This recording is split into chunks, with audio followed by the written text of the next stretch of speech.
Hello. Testing 1, 2. Testing. Can you hear me, Ron? Yep, I can hear you good. I can hear you.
All right, it's 6:01 and we're going to call the commission of the Sonoma County Library to order. And we're so delighted to see the Friends of the Library.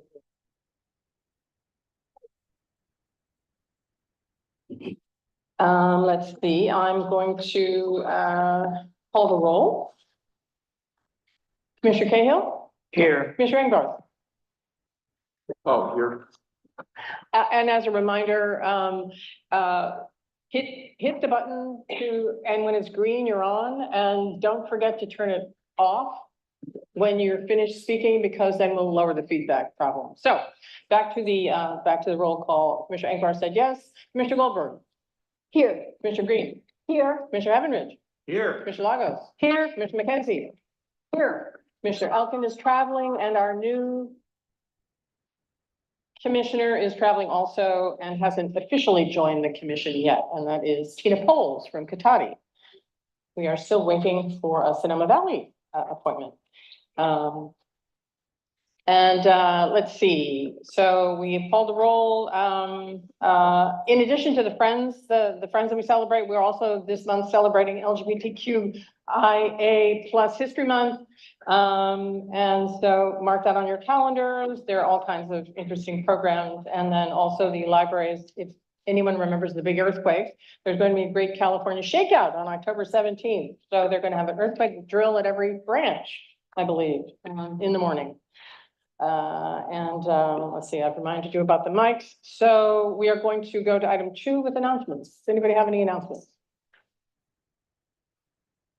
Seeing none, moving to public appearance.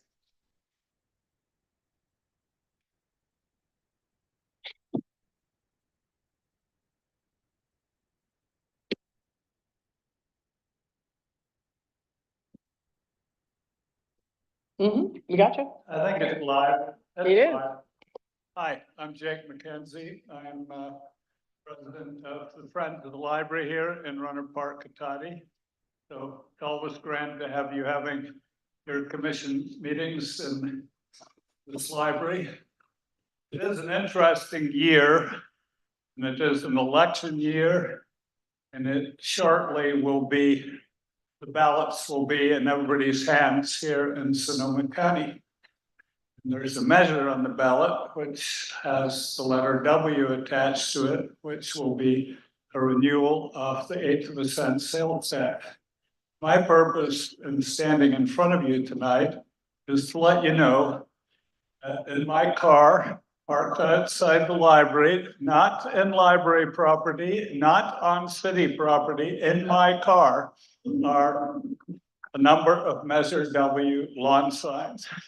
And I will be happy, fellow friends of the library, if anybody would like to have a sign when we have the resolution, which presumably will pass and by acclamation, and we'll be delighted to receive that resolution. But I will be leaving and I will be standing out by the wee car, a blue Mazda 3, just in case you don't recognize me.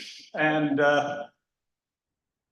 yes, the last thing is that it's a real pleasure working with the Friends of the Library, working with the library system, particularly here in Rohnert Park, working with the library staff, who we work with very cooperatively.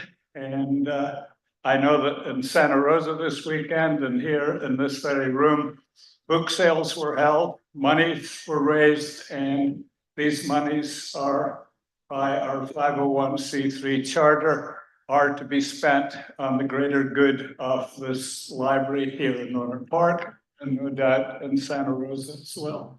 So thank you so much for having this resolution on your agenda, and follow me out, those of you who don't have to work. You'll get a lawn sign. Thank you very much. Thank you very much.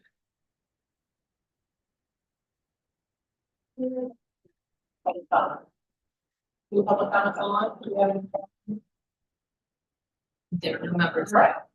Then the first action item is a resolution.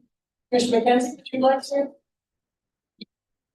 I would be delighted. I would be honored to honor the Friends of the Library, an organization which I hold in very high regard throughout the county. All of our wonderful Friends groups. Used to serve on the Friends Board myself and great experience. And now I actually live with a president of a Friends group. So we're kind of in library overload at our house.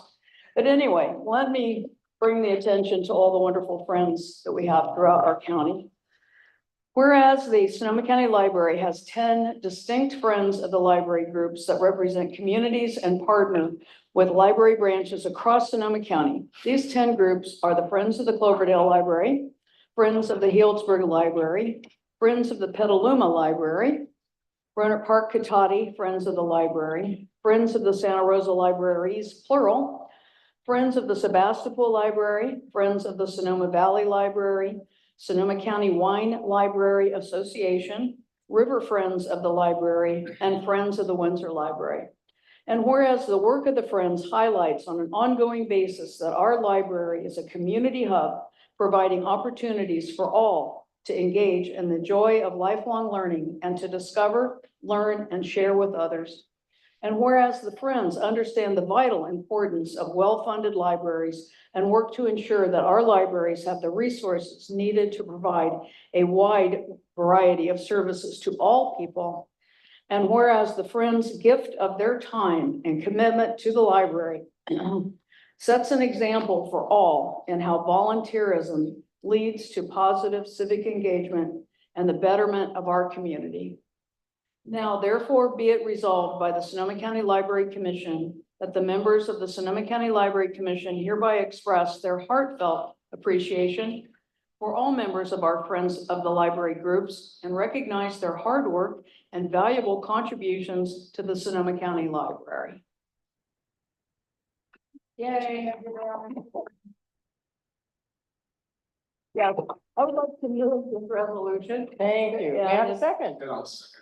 Excellent. A second. Any public comments?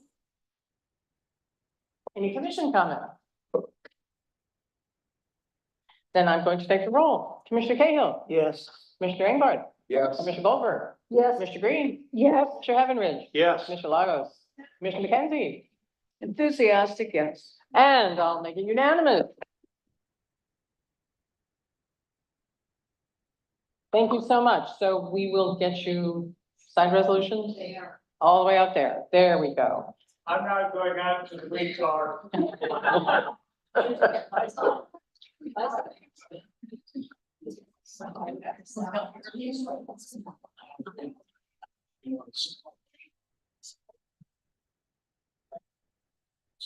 All right, now we're going to move into item 5, presentations. Public services, measure-wise sales tax impacts.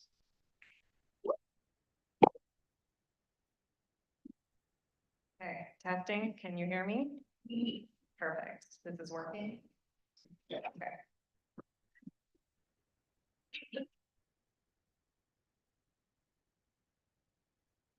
Okay, good evening, Chair Doyle, Director Tebow, and Commissioners. Barbara Mays, Public Services Division Manager. As always, it is my pleasure to present to you on behalf of Public Services with my colleague, Sarah Van Treek. Libraries are for everyone. Our staff live and breathe that sentiment, and without the help of budget and finance, human resources, communications, IT, facilities, community engagement, fund development, collections, and our executive staff, we would not be able to provide the level of service that we do at Sonoma County Library. This imagery depicts all of the pieces of the puzzle that fit together to create the library system that we all love and value so much. Let's talk public services. The Measure by Sales Tax promised more hours, more access, and expanding programs and services. Our department has met these directives by creating welcoming and inclusive spaces, employing qualified staff working for the public, and by providing full service 7 days a week at 15 locations and beyond throughout our county. In this presentation, we will discuss how we do this, and we will introduce you to the hardworking frontline staff that is our largest Measure Y sales tax impact for public services.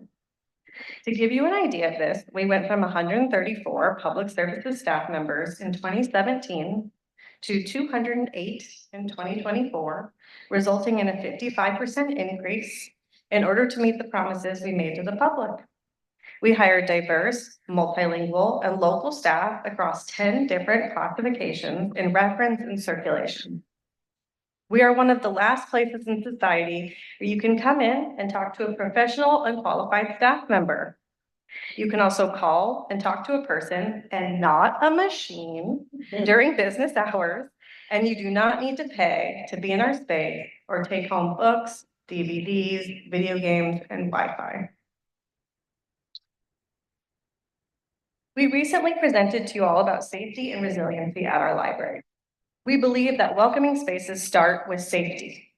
And for us, that means supporting training for our staff, relying on our community partnerships, utilizing our outdoor security cameras, and our security professionals. We put a lot of time and effort in caring for our community and their safety, as well as the safety of our staff. Speaking of safety, let me reintroduce you to Jessica Hoover. You may remember her from the safety presentation that I just mentioned. Jessica is our Central Santa Rosa branch manager and is in her own classification.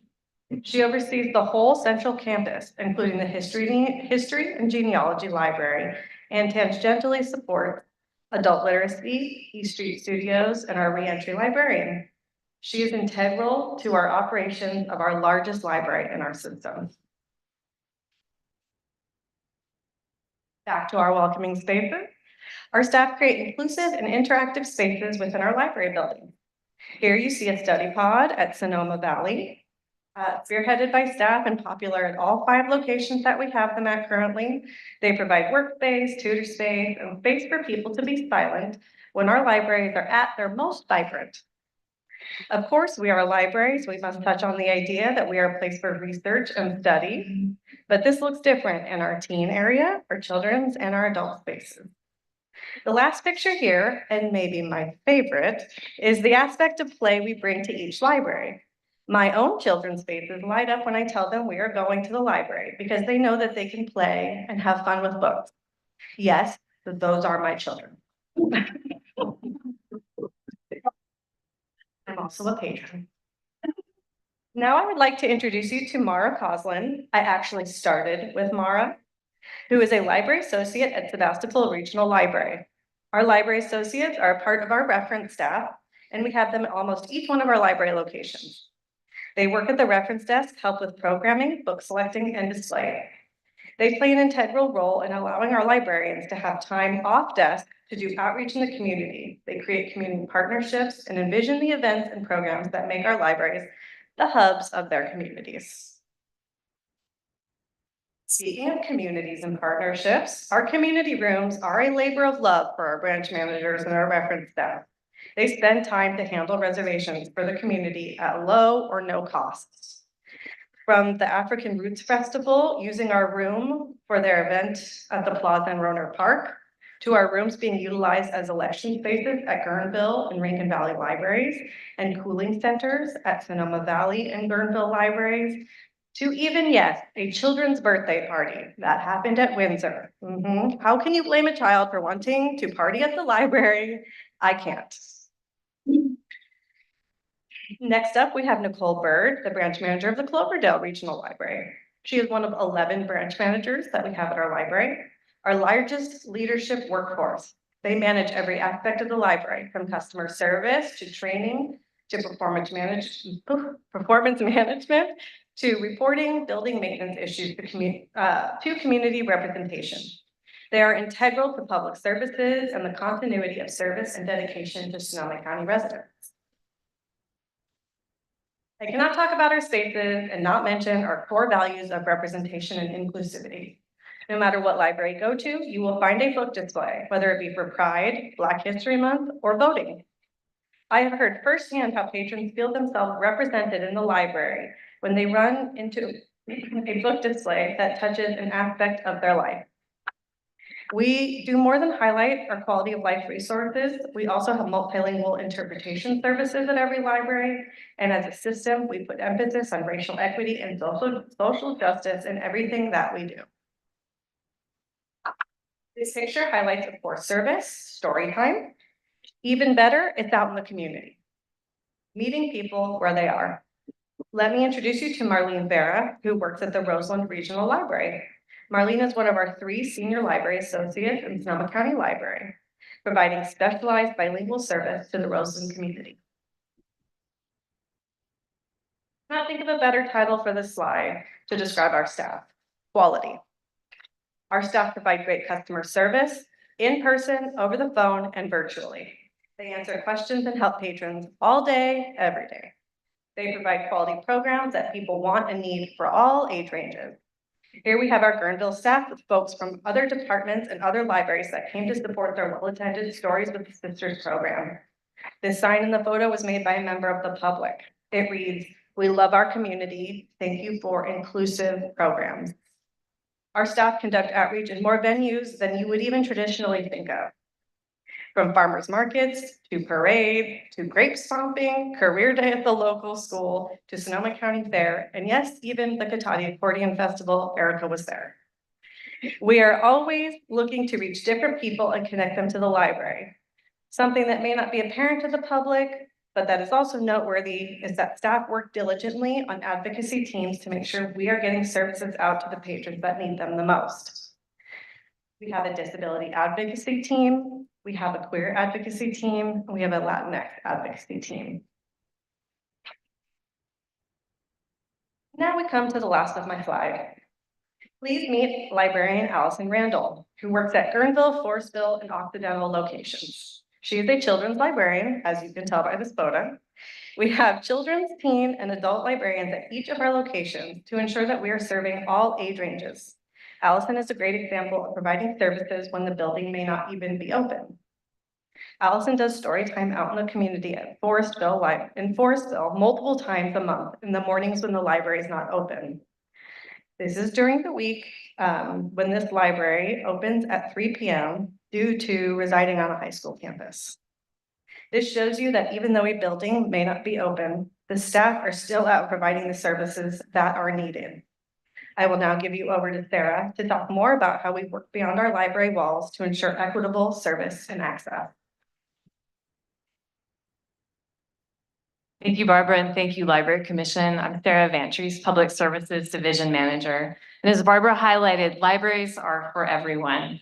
Libraries are also places of lifelong learning for the public, and to meet the public's needs, Sonoma County Library is also a learning organization.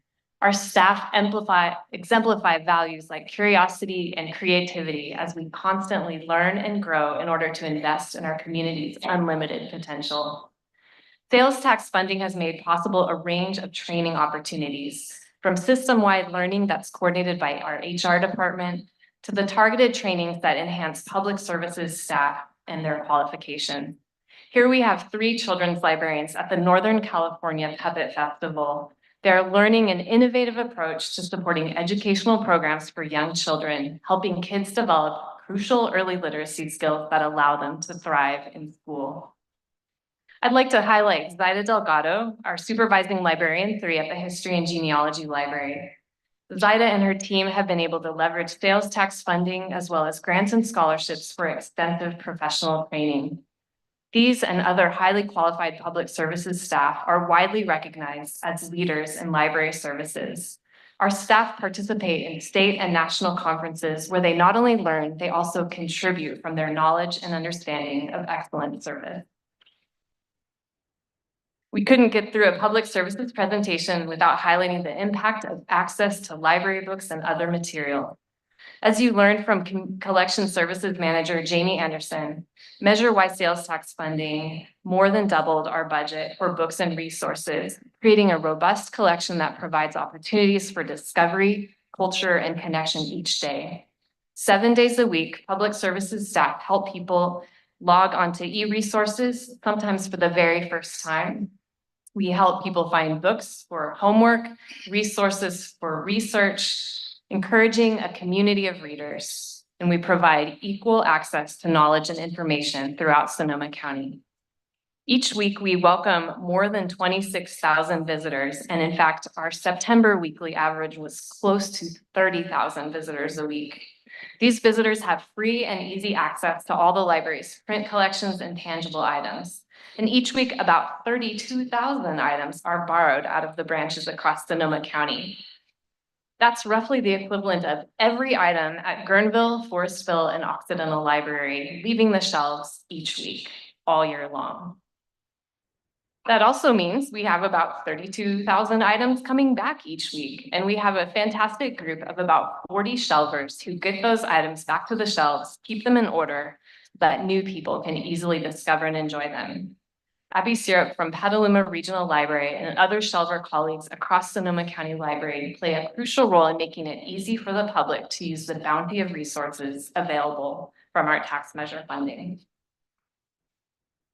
One of the headlines of Measure Y funding has, of course, been the massive expansion of public service hours across all 15 library locations, a 43% increase since 2016. In just a few weeks, we will be celebrating our second anniversary of 7-day full service across Sonoma County, and we added Sundays. To date, we have had 165,143 visits on Sundays. But that is not the only increase in hours. Within a year of passing Measure Y, we added Monday service and late night Wednesday service. Then came full days on Saturdays and longer hours in our rural communities.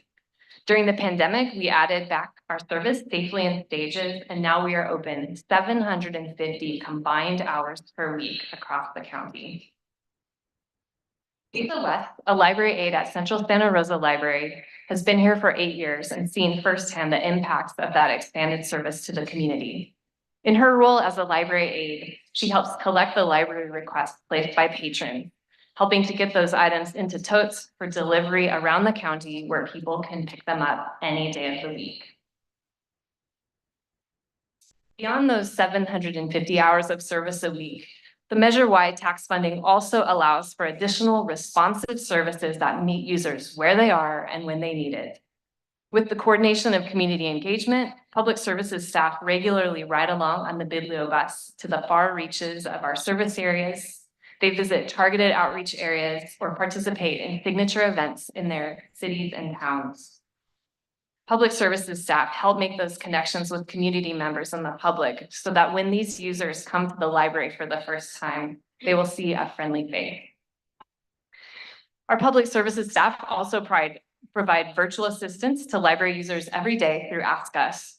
Users can email or text questions and get help from real people, our own qualified public services staff who monitor this 7 days a week. Ask Us was also a crucial point of service during the pandemic shelter in place and continues to provide a service option for those who can't physically visit the building. Sales tax funding also brought us 24/7 Bibliobox service. In partnership with IT, facilities, and delivery, each day public services staff fill the Bibliobox lockers with items for our patrons for true 24/7 access to physical items, matching our schedule with the needs of our diverse working community. We have loaned 13,000 items so far through the 8 Biblioboxes and continue to see that number grow. It is a beautiful complement to our 24/7 website services and 24/7 e-resource stuff. Barbara and I are so grateful for the public services staff who live out the value every day that libraries are for everyone. Ben Peary, library specialist at Healdsburg Regional Library, is one of those staff who make a difference every day for his community. Library specialists and supervising library specialists are often the first point of contact with the public. They welcome visitors, they create library cards, they point users to resources, connect them with librarians and programs and computers and hotspots and all kinds of materials. And as Ben says, they have the pleasure of letting folks know that every service of the library is available at no direct cost. It is great news to share. Our public services staff exemplify the library's goal of creating community through discovery, culture, and connection. With the help of MeasureWise sales tax funding, we welcome all to grow and thrive in a community where equal access to knowledge creates understanding and limitless potential. Thank you.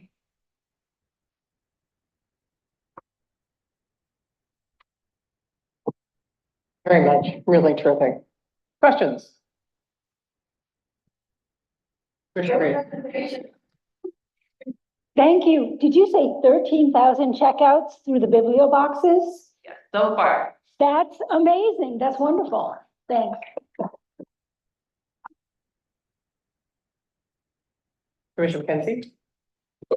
Yes, thank you both for a very comprehensive overview. Who doesn't love public services? You guys are in charge of the traffic through all of our facilities. I had a kind of a possibly timely question, given the heat situation we've been in for the last, while. I see in here that cooling and warming centers and services are listed under the community rooms slide here. And I was wondering if we have any formal arrangements with the jurisdictions and who gets the word out and whether any extra hours are involved when we're serving as a community, as a cooling center. Sarah Van Treese and I believe Director Tabo worked on an MOU with the county for cooling and warming centers. So I will let either one of them talk more about our official MOU with the county. But I can speak about cooling centers that we just opened last Thursday through Monday. So it just ended this week. The county, Sonoma County, what do they call?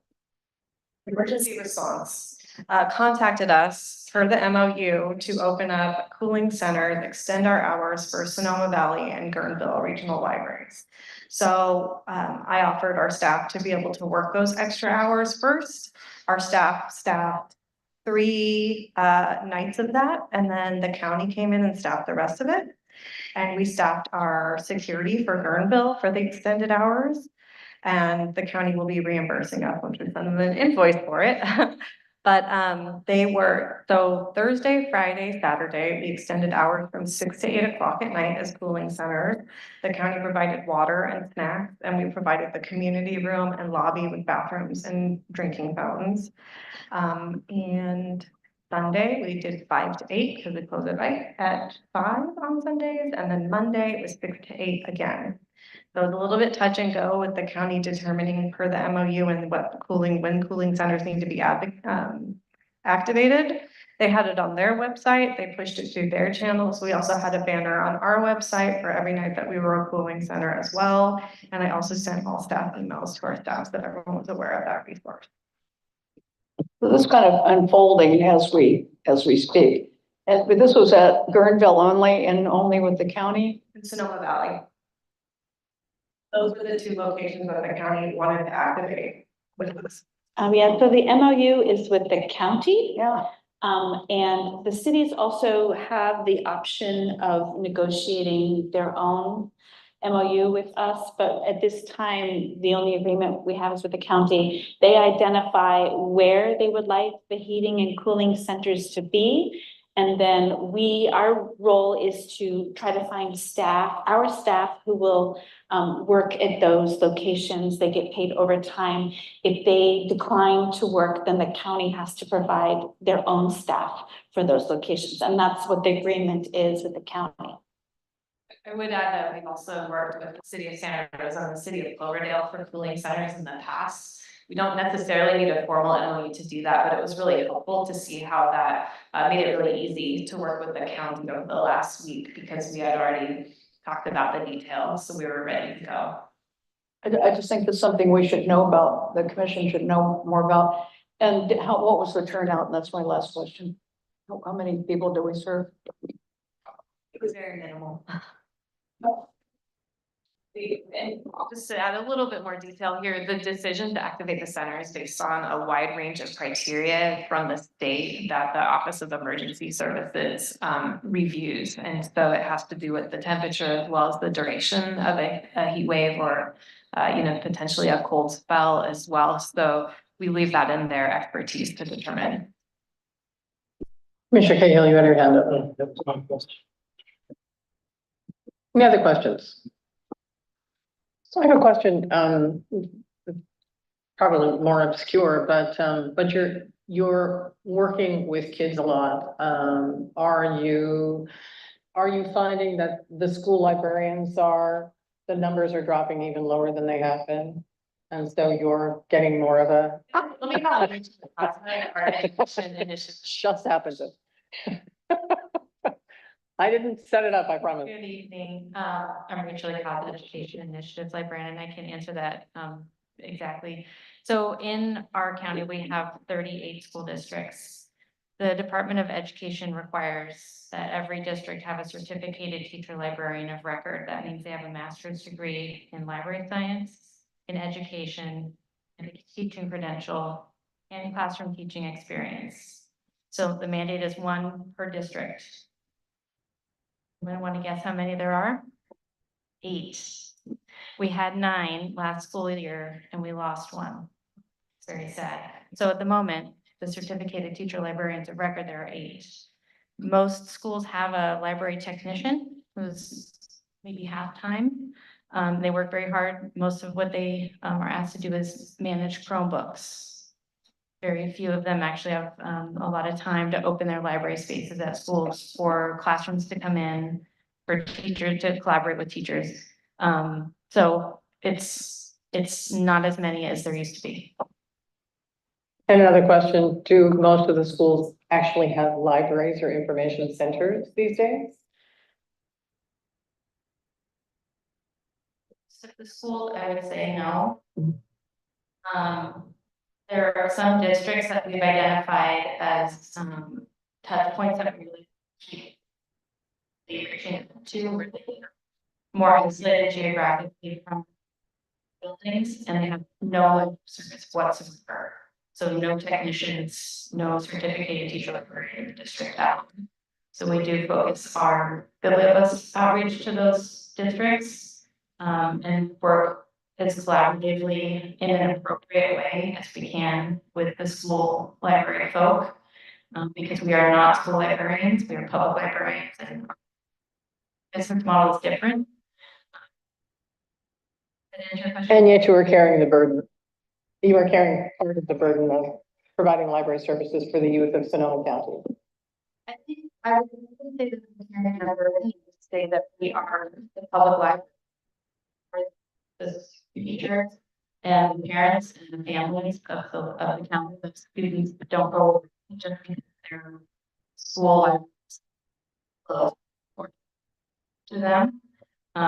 We do a lot of in the classroom with teachers where read it, and I say that very carefully because we're a school library, we're a public library, and I say that to advocate for school librarianship, it is a specialty, and the teachers and faculty actually deserve that.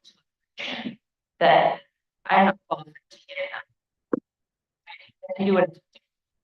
No, I appreciate that. And when I use the word burden, I meant in effect a legal burden, not a negative connotation, but it is a weighty subject. Yes. Okay. Resources. Yeah. Thank you. Totally low. Anymore, resources there that were deployed out or discarded. They have 2 very, very qualified senior school librarians that extremely hard to move and just trying to spend any way to keep up what they've been doing and they have the resources. Thank you very much. Thank you very much. No. We appreciate the news and thank you very much. Any public comment on? All right. Okay, then we're going to move on to summer lunch at the library.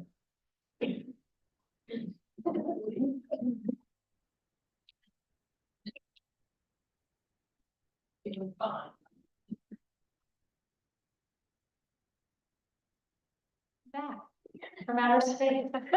Good evening, everyone. Again, I'm Rachel Costa, your Education Initiatives Librarian. And I'm going to change hats a little bit from what I was previously sharing and share the good news about Lunch 2024.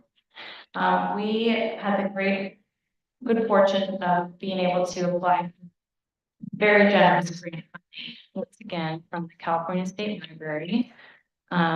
We were able to do a lot of the same wonderful things that we did for summer lunch last year, with a couple of additions this year. So most of this presentation is going to be just a review of some of the things that were similar, and then highlighting a few things that were unique and new. This photo, you can see, look at these cuties. We had so much fun at lunch this summer. All right, so quick overview. This is the 9th year that our library has been lucky enough to be a recipient of this California State Library Summer Lunch at the Library grant funding. This particular summer, 24, we were awarded $225,629 for our core program. And what that means is what our branch locations need to do to actually get the meal to the child. That's staffing, that's activities, all the enrichment and lovely things that we do to draw families here so that they enjoy lunch and they stay to do summer reading, because that's what we really want. We want to promote literacy at home. Additionally, we were granted $50,000 in a competitive innovation grant to partner with the Children's Museum of Sonoma County. That's what that acronym up there means, Children's Museum of Sonoma County, which is a wonderful partner organization. We're very mission aligned. They are on Steel Lane in Santa Rosa and have really outgrown their site. They were desperately looking for ways to enhance their offerings to young children and families, but they had nowhere to do it and they needed some partnership with funding. And I said, I think I have a grant for us. So we applied, we were awarded, and we had this amazing experience together where we put together an exhibit in Coddingtown Mall. So here's some stats for you. First, the photo. That was such a great event that we had. A local author named Tanisha Bernal. She is a children's book author, and her focus is on cooking for young children and gardening for young children. And that just goes hand in hand with the theme of summer lunch. We did have sit-down meals at 7 locations, and we were able to offer families a grab-and-go bundle of meals at Guerneville Library. So that's a total of 8 meal sites. We had 43 days of meal service from roughly June 10th to August 9th this summer. Total of 4,379 meals were served. We had 74 enrichment programs, 2 farm to summer author visits with Tanisha Bernal. One was in this room and it was packed. It was really exciting. We had over 60 people in this room for a board book author visit. It was exciting. And those events had a total of 300 attendees. New this year, as I mentioned, was that partnership with the Children's Museum of Sonoma County.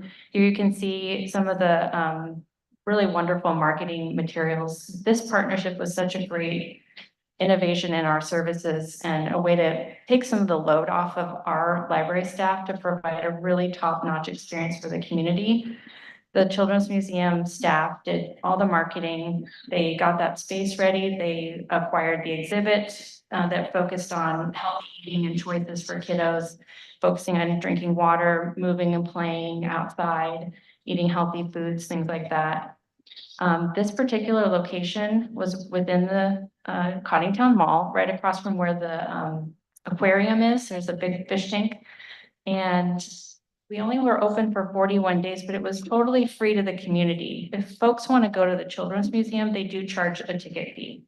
This was totally free. Anyone could go and enjoy it. We had 6,000 visitors. 6,000 people visited this space in just 41 days, and we served 950 meals a day. This was part of the whole slate of summer meals that we provided at different branches, but this was the highlight of the Northwest team offering for the summer.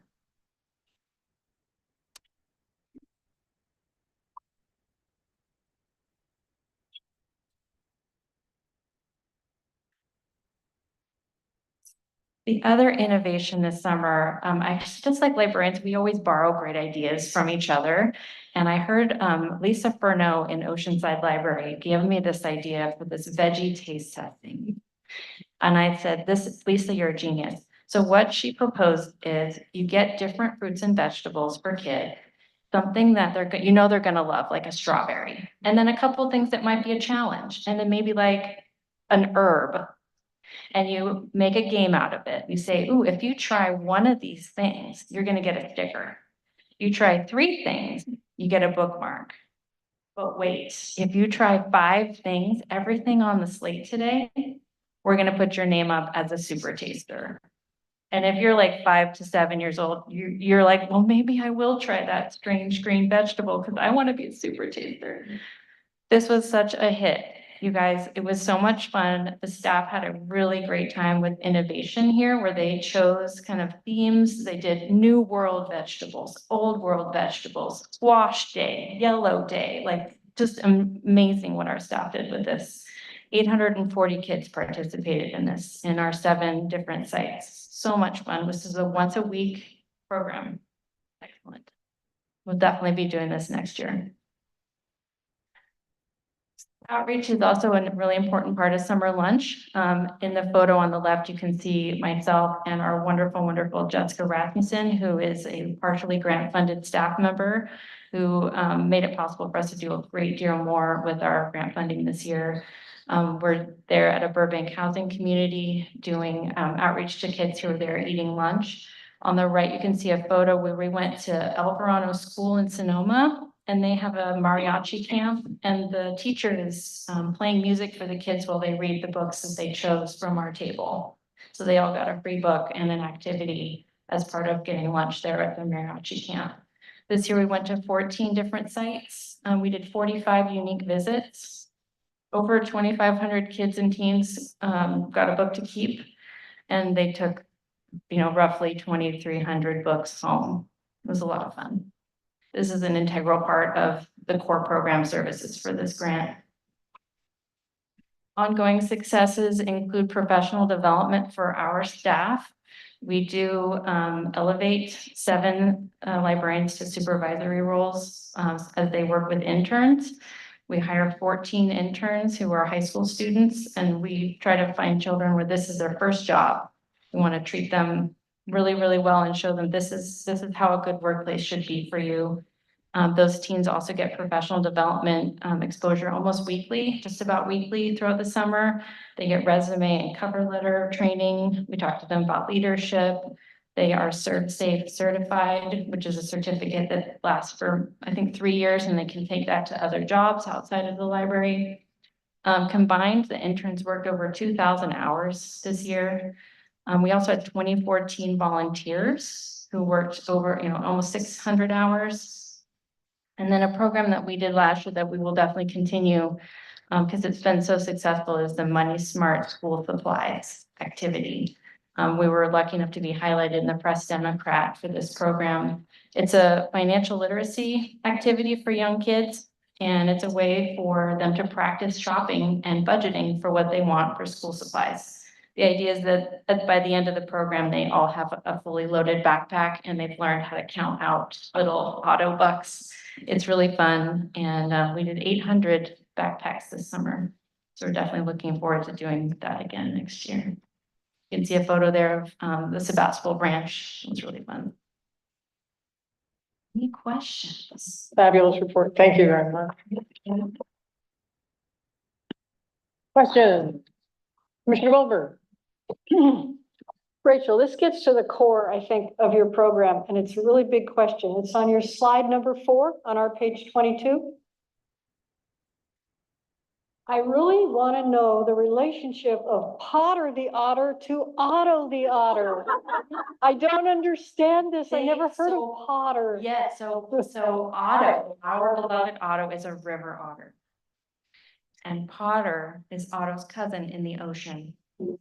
Potter dwells in the kelp forest, and our Otto swims in the Russian River. So they're cousins and besties. They're not the same species. Branding Thank strategy. you for clearing it You up. are so welcome. Great. Other questions, other comments? This is great. My question is, are we going to see a presentation about this at a library association conference? We should. This is great. Thank you. This is great. Just a suggestion, just an, Anything else? thank you very much. Any other questions? Thank you all for your kind attention. Appreciate it. Thank you. All right, now we're going to talk about the Facilities Capital Improvement Program. Report.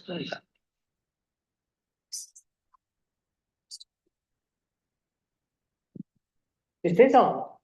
Good evening, Chair Doyle, Director Tebow, Commissioners. I'm Dave Teixeira, Facilities Manager, here to present the Facilities Capital Improvement Program. So we've developed, Myrna, Dara, and myself have developed a FCIP, which we call the Facilities Capital Improvement Program, which is all the funded projects we have going on at the moment.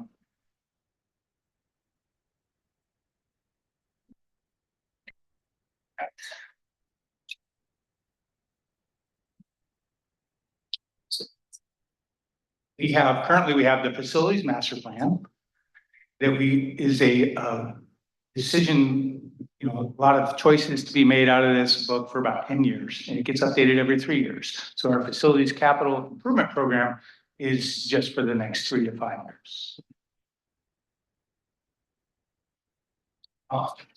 These projects include ADA upgrades, critical infrastructure and maintenance need, F&E, and that means fixtures, finishes, and equipment. So like our AMH machines, stuff, the paint, colors of our chairs.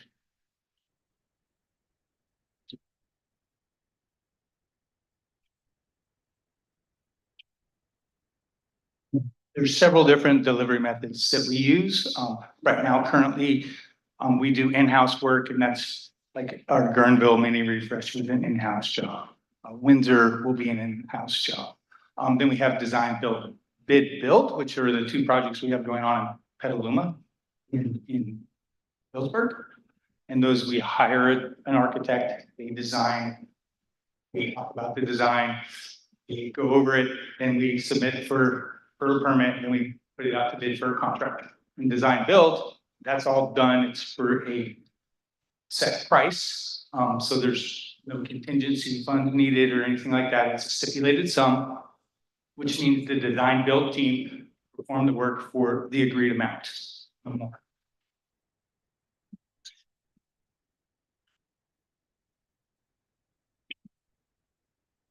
How we prioritize each project. First, we look at the core criteria provided in our Facilities Master Plan, the ADA Transition Plan, and other assessments we've had the buildings go through. We look at safety and compliance, we look at asset preservation, operation impact, our reimagining plan alignment. We also consider the return on investment, urgency, available funding, and service description.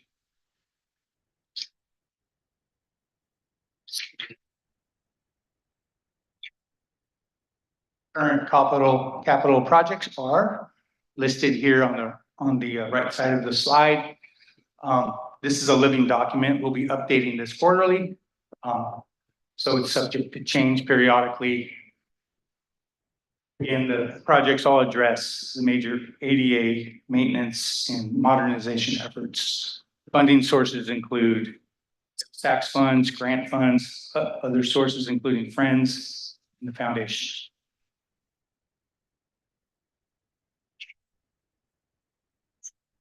There's Otto again. He's got our library plans and a hammer. He's ready to go.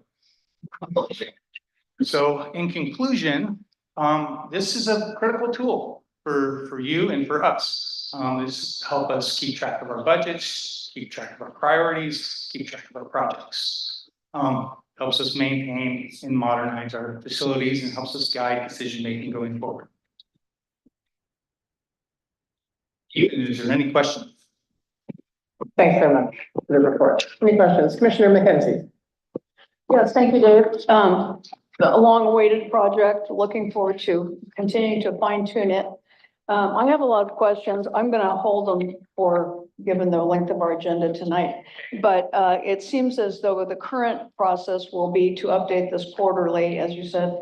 And then may I assume that they will come to the finance committee Yes. as it was this last time? Okay, so in maybe the end of the year or beginning of next year, we'll see it again. Okay, I'll hold my questions until then. I'm particularly interested in reviewing for consistency of the JPA partner responsibility and other things like that. But anyway, it's a great start, and I appreciate yours and Dara's and Mira's work on this. Thank you. Sorry, but as entertaining as the previous presentation. Um, so far. It's pretty good. I know. But, you know, Compelling, very compelling. Any other questions? Thank you very much.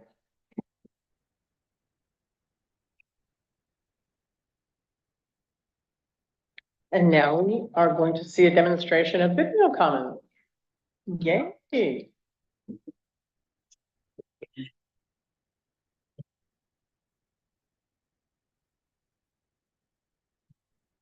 Hello, commissioners. I'm Rano. I'm the e-resources and discovery specialist for Sonoma County Library. And the discovery part of my title involves the catalog. And that's what I'm going to show you right now is our new catalog.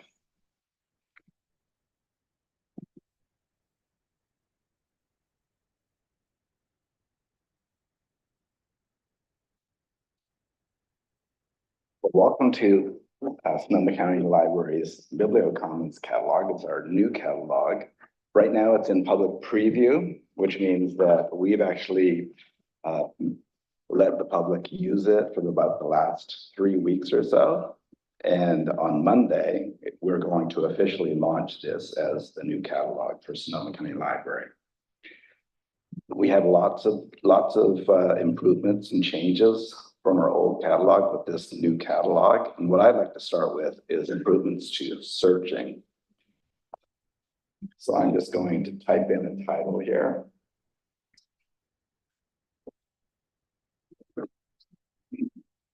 what is it?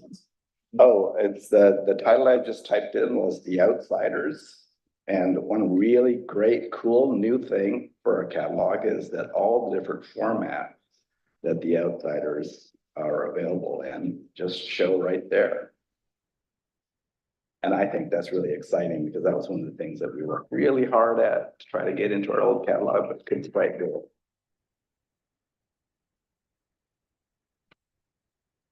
Another thing that's really great is that we have this filter over on the left-hand side. And that filter just lets us easily filter to what's available now.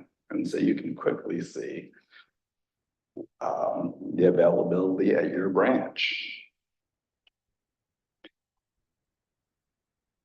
The next thing that I'm really excited about is that we have what we call smart search.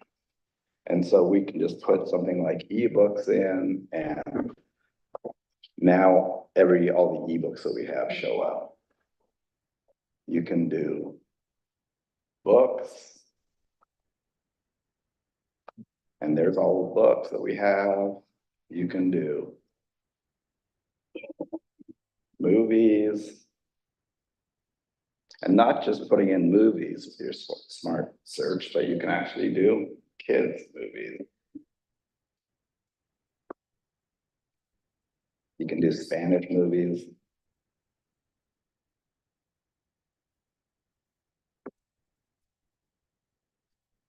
And if you remember what we searched for before, we searched for The Outsiders and we found all the different formats that The Outsiders were in.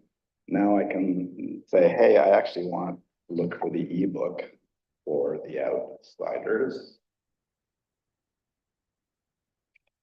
And it finds it for me. It finds that title in the format that I want. So those are some of the really cool to me changes in search. And now there's lots of other things that we are getting with our new catalog. And one of the things that we can do is we can search for new titles. And We have lots of filters to use for the new titles. We can look for all the new ebooks. We can look for the books, the downloadable audiobooks. And you can see all the new titles by fiction or nonfiction, by audience, by language.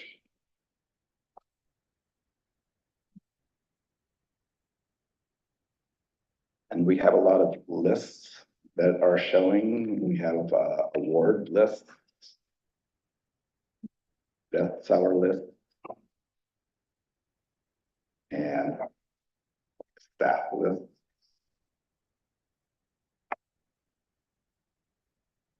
Something else that we are bringing newly to our patrons here in Sonoma County Library is community engagement aspects, or allowing the community to engage with their books, their movies, and to do commenting on them. So what I'll do is I'll pull up a title and I'll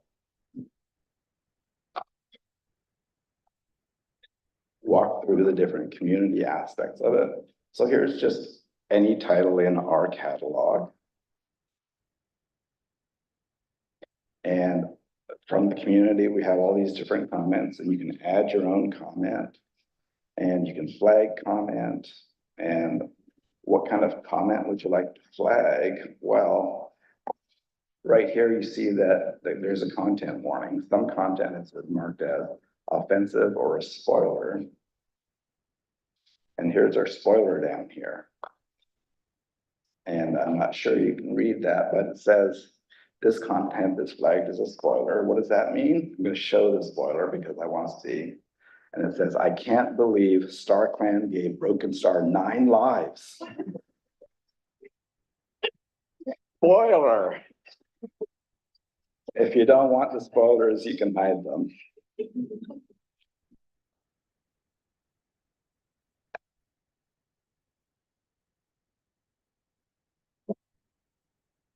And the more community engagement aspect is that you can add this to a list, and members of our community can make their own list and share it with the rest of our library patrons. Members of our community can take quotations out. They can do summaries. They can add videos. They can designate things for suitability. And so this title is rated 9+ based on contributions from 26 users. Our patrons can also add content notices for violence, coarse language, frightening or intense themes. And that's just a really quick and brief overview of the community aspect of our new catalog. The last thing I want to show you is what happens if you don't find a title.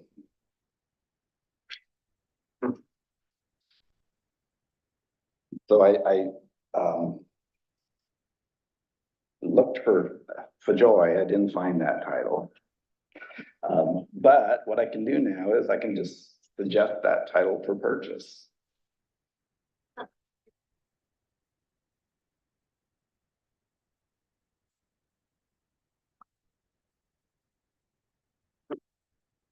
So you have to log in, but once you've logged in, then you can add a suggestion. And this is an automated process, and this is going to go over to Jamie's group, and they're going to get this suggestion, and they can respond and just take care of the suggestion. And also the patron can monitor that suggestion in their account. They can track the progress of that suggestion. Hey, I made the suggestion. Library responded on such and such a date. These are all the things that for me are really cool about our new catalog. If somebody else had given this presentation, it would have been different. If it was Jamie, she would have started with suggest the purchase. But anyways, that's what I wanted to just share with you tonight. This new catalog is in public preview. It's launching on Monday, but public preview means that anybody here, you can just go over and you can create your account on the new catalog and start using it today. Any questions? Thank you so much. Really terrific. Question, yes, Commissioner Wilbur. These changes and updates in the catalog, you're showing it on a regular computer. Have there been modifications reflected in the mobile app also, or is that completely separate? So we are also modifying our mobile app. And it is kind of, it's from the same company that's providing our new catalog, Bibliocommons, and it's called Biblio App. And we are just working to get that launched in the next week or two. We were trying to get it launched at the exact same time, but it didn't quite work out. Thanks. Commissioner Green. I have been having a good time poking around, and it's a major improvement. I know I'm not the only one who has ordered large print books by mistake because it was so hard to tell. And now it's just really clear. I also love that we are now being able to follow up with patrons' suggestions, and it just doesn't disappear into the ether. That's another level of service. So this is great. I love it. Commissioner McKenzie. Thanks, Ronald. Excellent presentation. It looks, they can't wait. Back to the spoiler comments. Are we monitoring at all, or is it just up to each individual person to say, ooh, I don't want to see that? The spoiler alerts is a setting that you do on your search or the comments on the title. And so I can go back, I'll try to go back and show you that.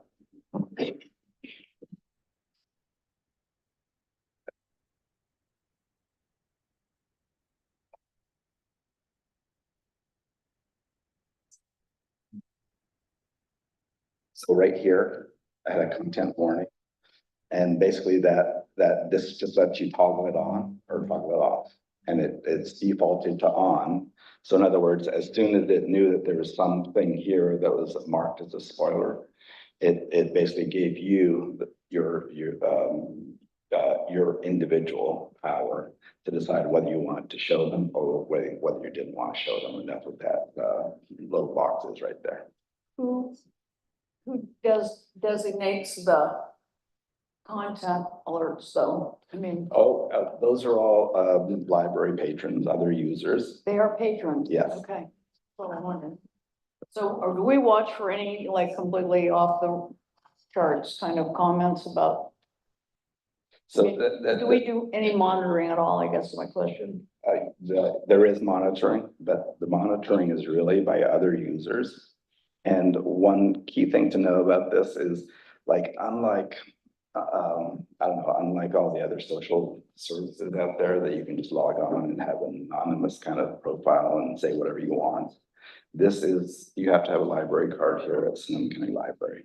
And when you're making a comment, when you're doing a rating, when you're doing anything like that, you have to be logged in to do that. And so that right there really cuts down on most kind of malicious kind of comments. And then Bibliocommons, our software provider, has a whole system built in to monitor for that and catch anything and disable things like that. And I can give you more detail on that, but. Commissioner Longo, raise your hand up. I really appreciate how modern it looks and how inviting and easy to use it and the appeal of it. So I really appreciate that. And I actually just wanted to highlight one feature on it. One of my favorite features is the while you wait. So I was looking for a book and it was on hold and there was a while you wait and I just went down a path of 17 hours later. There were 45 more books I was going to be checking out. So that's a really great tool and I really appreciate the addition of it. Maybe for the next commission meeting, we can all bring our favorite things back and share. Anything else? Thanks very much. Oh.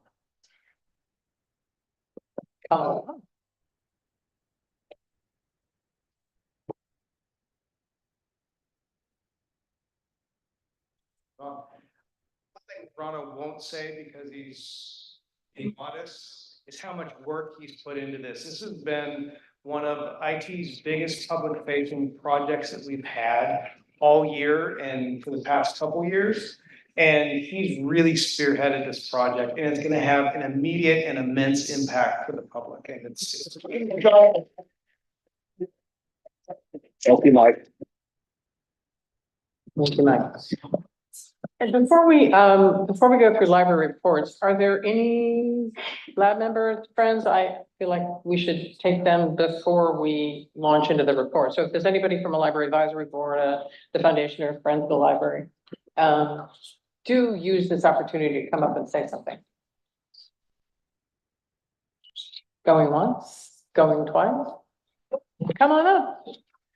Not sure if this is appropriate time for this, but I was approached by a library staff member asking if there's a way that Friends can contribute to a scholarship program. She was having, or I'm sorry, they were having trouble affording going to class to improve their skills as an employee. And so I just wondered if something that the commission could look into is a way that Friends could actually, I understand there is a scholarship program. Just, and this particular person mentioned that they had applied, but was told that there wasn't enough money that year. So I was just wondering if there's a way for Friends to contribute, you know, if the commission can set up a way for Friends to contribute to the scholarship program. Library staff. We'll get back to you, Mr. Seymour. Thank you very much. Yeah, there is, the California State Library has a public library scholarship program. So if you are an employee of a public library in California, you can apply. They used to have a lot more funding, and pretty much any public library employee would get funding, but it's much more competitive now. So not everybody who applies gets the scholarship. But that is something we can certainly work on. Back to library report.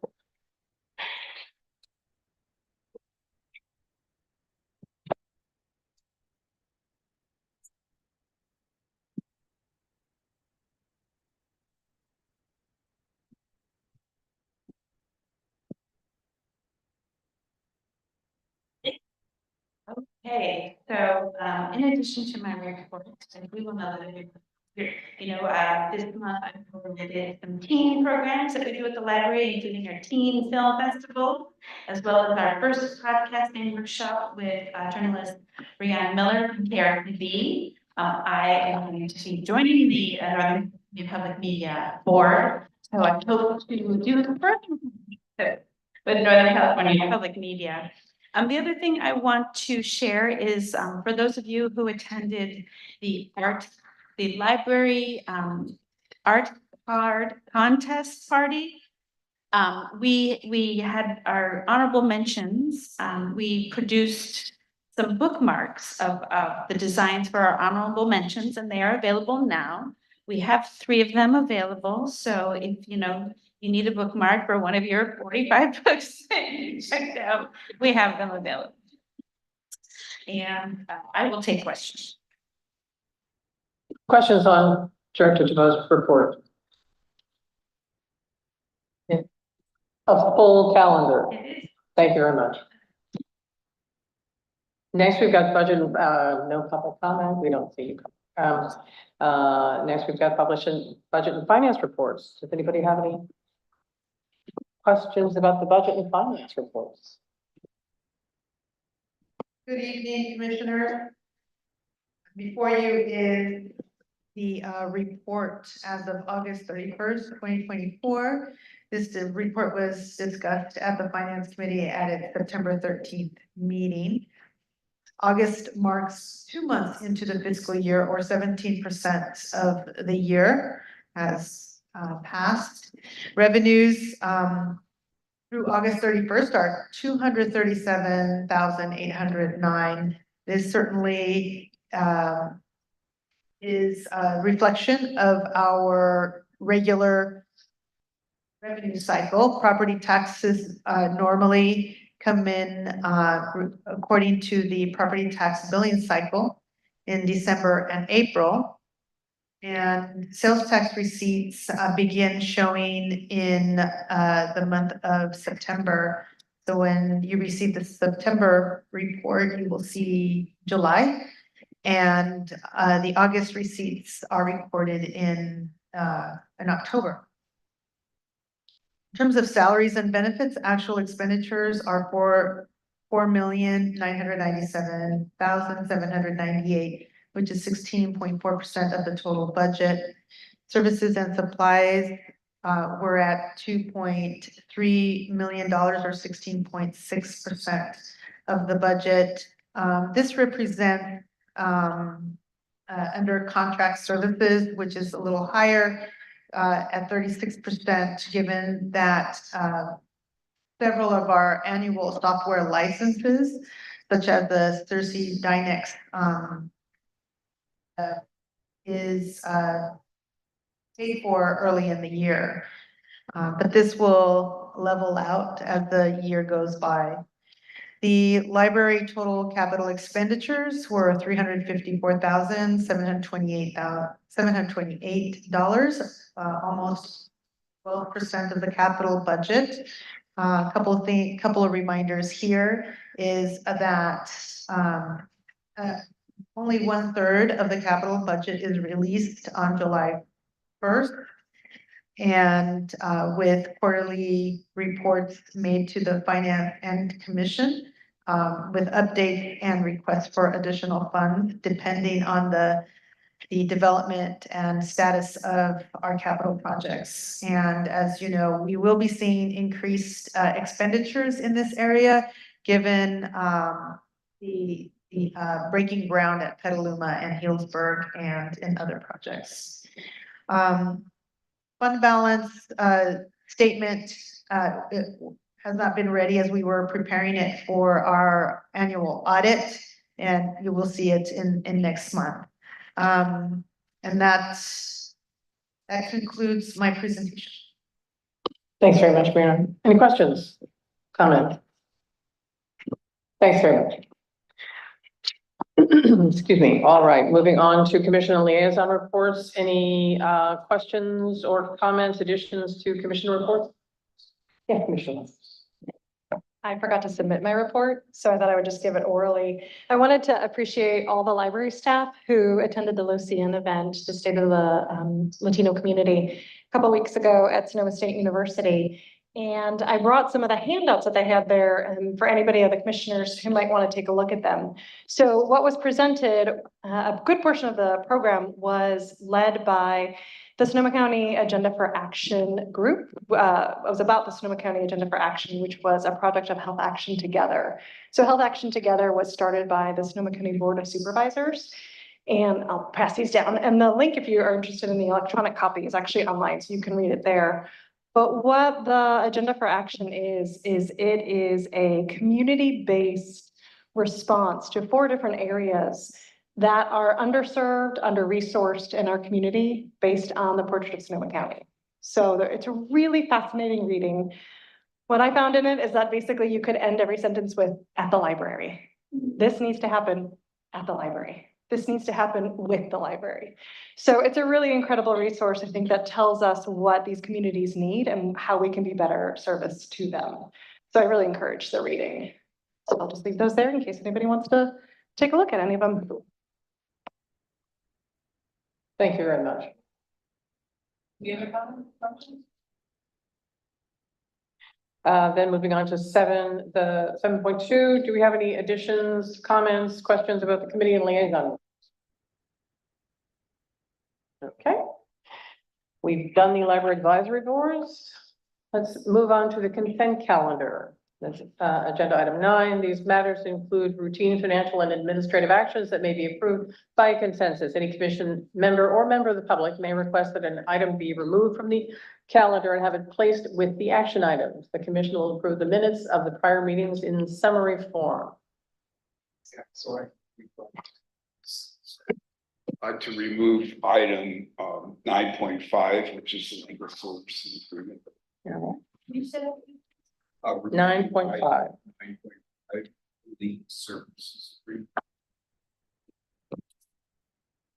Do I have a motion to approve? Anybody else want to? Do I have a motion to approve the consent calendar? I move it. Thank you, Commissioner Cahill and Commissioner Green, seconds. All right, then we're going to call the roll. Commissioner Cahill, Yes. Commissioner Engbarth, Yes. Commissioner Goldberg, Yes, Commissioner Green, Commissioner Heavenridge, Yes. Commissioner Lagos, Yes. Commissioner McKenzie, Yes. and I'll make you unanimous. Wonderful. And Chair Doyle, if you can also ask for public comment on that. Oh, I'm so sorry. And we have one member of the public attending electronically. I didn't know. All That right, was then just- we're going to open it to public comment.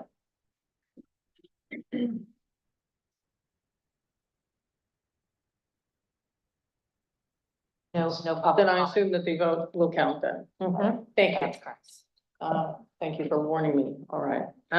So then 9.5 is the renewal of library legal services agreement, which you all can find in your packet.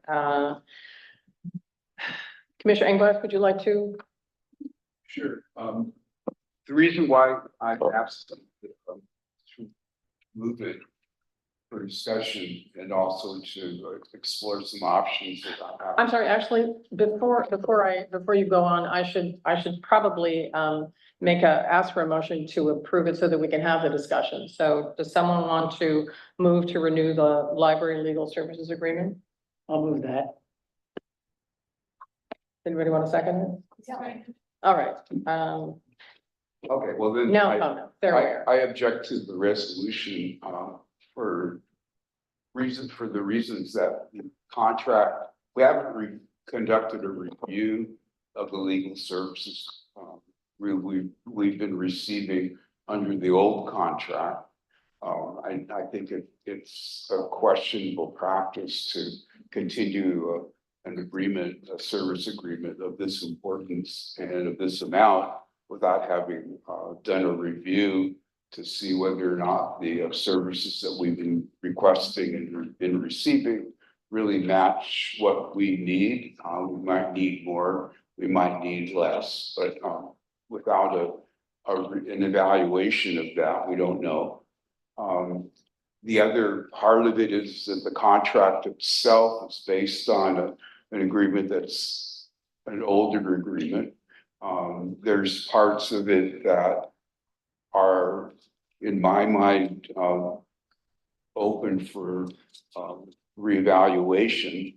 The California counties and cities organization has developed a update of an earlier program or document that has to do with evaluating, working, retaining, maintaining, and the ethics of legal services that are provided by council.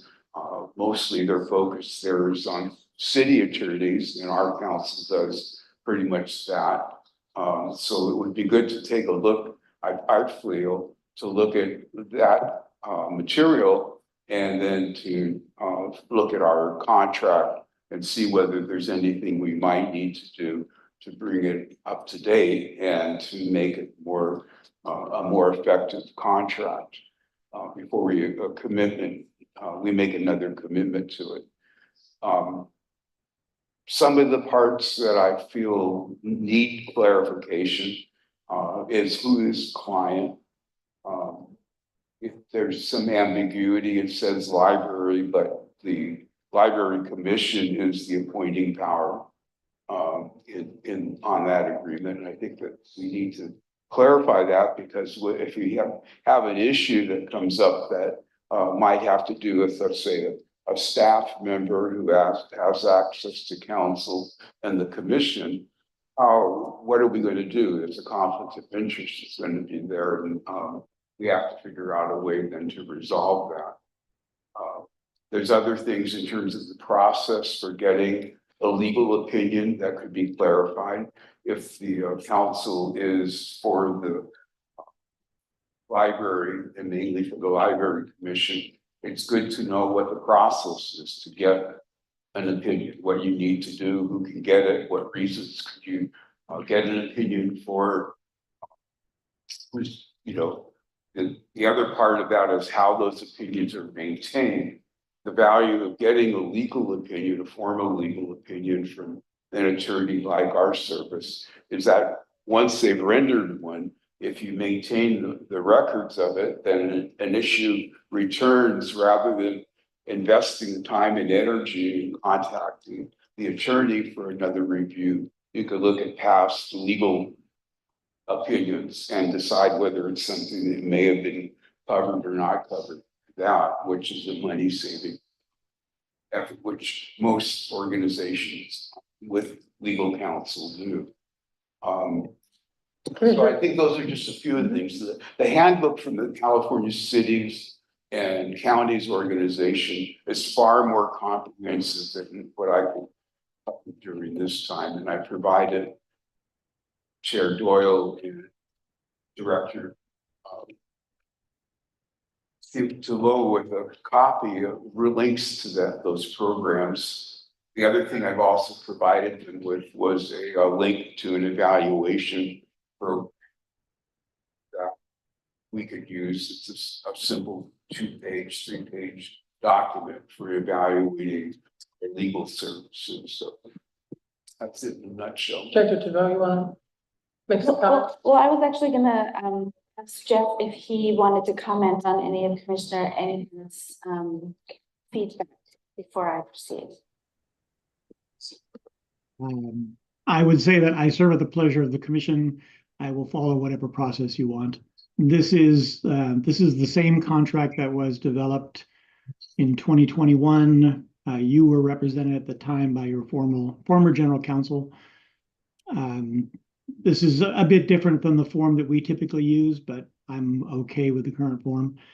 In terms of a process, I will entertain anything that you want to talk about in terms of changing how we operate. In terms of maintaining a record of legal opinions, I don't think you understand the way the process actually works on a day-to-day basis. We rarely write formal legal opinions. Those are quite expensive and not really necessary for most day-to-day operations. So, but to the extent that we do, I'm certain that you maintain copies of them and would have them for a review. You know, the reality is every situation is a little bit different, so you want to be a little cautious about relying on a previous opinion when you have a new set of facts. You should always, I would recommend that you always check with your legal counsel to make sure that this set of facts is the same as the other one. But, you know, in terms of whether you want to do an evaluation process or make changes, I wasn't entirely clear on the point about who the client is. The client is the library. The client is the library as embodied by the commission. My attorney-client responsibility to extend to the commission and all members of the library staff and elected and appointed officials, so long as they are asking me things that are related to the scope of their duties. So that's my off-the-cuff response. Just an additional piece of information. For example, when there was a personnel conversation, he represented the library and retained additional counsel for the commission because it was a multiple layered conversation. So he usually works with, we hire, but in the past, those who have been on the commission a little longer remember that we hire, but generally speaking, counsel works with the library director. Yeah, and I think what Deborah's alluding to is, for example, in a grievance that comes to the library commission, it has been the library's past and current practice that we hire a separate counsel for the grievance hearing because it is deemed a conflict of interest for our counsel to be both advising the commission and conducting the grievance hearing. So that is the practice. And I'm happy to, to come up with a process to address some of Commissioner Engar's concerns. I mean, I can speak as the library director. I work probably the most with our legal counsel more so than most of you, Chair Doyle and I do. And, you know, they do provide a wide array of services for us that, you know, including, you know, we've gotten restraining orders, they do contracts, they do personnel issues, they do labor relations, you know, we are talking, we are going to be moving into labor relations within the next 2 weeks. And there is you know, the KMTG has a very broad bench of attorneys with special skills in those areas that we can draw upon. And it's one of the reasons why, you know, as I put in our cover sheet, that we're very satisfied with their services is they, you know, and even when with our PRAs, you know, there are separate attorneys that work with Jaylene and I on the PRAs. There are separate attorneys who specialize in contracts. So, you know, I like having, you know, having this broad array of specialists who can help us with our various needs. Any other questions, comments? Commissioner McKenzie and then Commissioner Cahill. Yes, thank you. I think Commissioner Ingberg brings up an interesting point about reviewing of, you know, big contract. I've never thought about that before, but I think it's an important thing.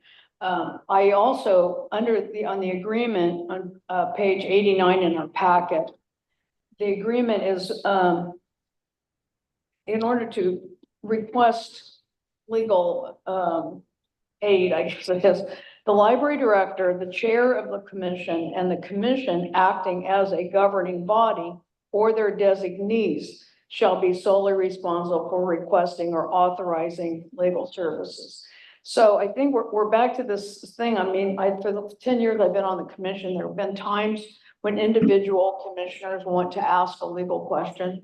And this still binds us to not being able to do that as individuals. As I read that, you know, we can't go directly and ask a question no matter what. And I still think we should develop some sort of policy where they're under some sort of situations, we should have access, which is the way city councils function.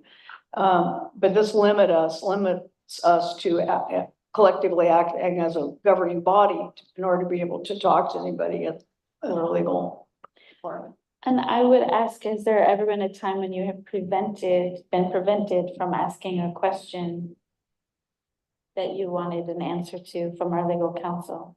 Sorry, what? Has there ever been a time when you have been prevented from asking a question of our legal counsel? Well, it's more a question of like the confidentiality issue. I mean, sometimes you just want some legal advice.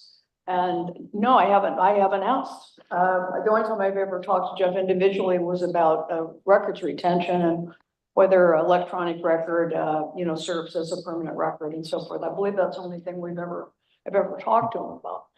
But anyway, I just feel this is just kind of tight in terms of us being able, because, you know, we're appointed, we represent cities. We don't really have access to the city's legal people. I don't know, there's just occasions that, you know, it feels, you know, like we should be able to talk on a confidential basis with attorneys. I believe part of that was put in because with the previous attorney that we were working with, a lot of people were calling her. And it got to be very expensive. And so we were trying to manage the costs. Somebody had their, I'm sorry, James, you had your hand up. Yeah, if it ain't broke, don't fix it. I think we've had good and very seamless relationship with the firm and its members. Things happen smoothly. As a commissioner, I've been impressed with the quality of their work, and as a former lawyer, I think I can say that, you know. These are decent, very solid opinions. I even agree with most of them, which is a bonus. So I don't think we need to go down this particular route. I think we've got a good team and I don't want to mess with it. Okay. You've already. Yeah. Oh, so I don't get a report or an opportunity to respond to the things that have come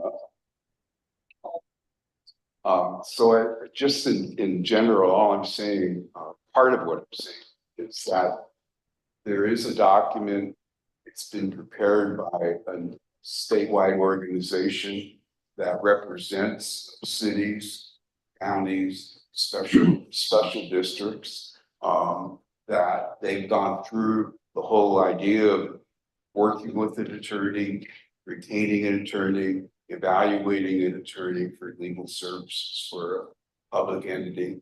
And I think that we should have the benefit of that insight from that organization or from that document before we go ahead and renew the agreement. You know, we could, in the meantime, if we're doing that, we could agree to temporarily continue the agreement pending those reviews. But I think it's just good business practice to look at evaluating not only the past services, but the past agreement to see if it's still viable region for what we need. Since we have a motion on the table, we'll go through this. Commissioner Goldberg. I don't really understand what you're saying about, so are you saying put this off for a month and we should all read this other document? I'm not sure what you're saying. Suggest having a committee, just, you know, what we do with direct, who's our other employee with commission, set up an evaluation committee that could look at that. Among the things they can look at are that guidelines document is prepared. They can look different samples of evaluations. They can come up with a proposal, present it to the commission, and then we could look at it, and all likelihood we'll say, sure, everything's fine. But also we would have done our duty to act in a manner with due diligence on this to be sure that we've checked or we just approve a renewal without any sense of an evaluation or updating the agreement. Anybody else? If I could add one comment, just as a reminder, the nature of the relationship between attorneys and clients is such that you can terminate our services anytime you want. So while the agreement is relevant for issues like how we handle invoicing, what our rates are, what our responsibilities are to you, how we deal with records. If you want to do an evaluation in a month or 6 months or a year, and you decide you want to go a different direction, that is entirely up to you. This is not like a contract with other vendors, or having entered into a contract, you're bound to stick with us for a period of time. You stay with us as long as you're comfortable with us. So that doesn't preclude us from doing an evaluation. Council, yeah. Jeff mentioned what I was going to say, which is the termination clause, which is notice. So it's not as if we don't always have that option. But I would also disagree, though, that the council is not an employee of the commission. This is a professional services agreement. So an evaluation like we conduct for the library director is appropriate because they're the employee. But this is a professional services agreement with which does not fall into the same area. So the commission has two people that it appoints. It appoints the director and it appoints the legal services people. So no, you're right. Technically, he's not an employee, but he's appointed by the commission, and we're responsible for monitoring and evaluating and contracting for those services. So, I'm not sure all of us would agree with that. But yes, one last time. So we could potentially, if we want, approve moving forward. And simultaneously, there could be a group of people who want to review other documents. And if there's more information that we have, like, we could change our mind at any time. Do both. Yes, and I stand corrected. You have to give me 10 days notice. Yeah. Not one day.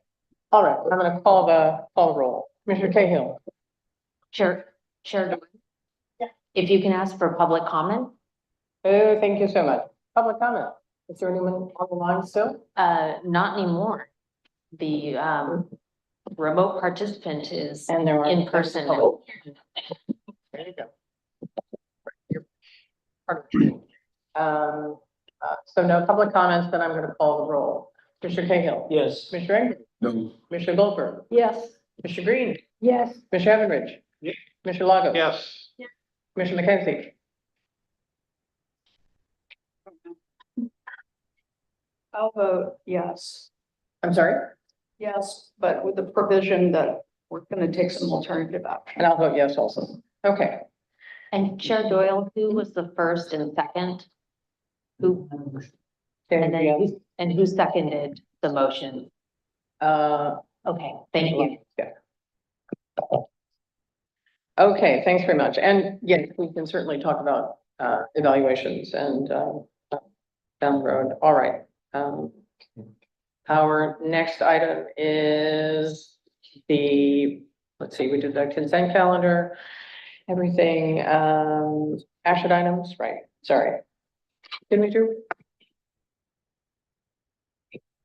All right, so let's start with the records retention policy.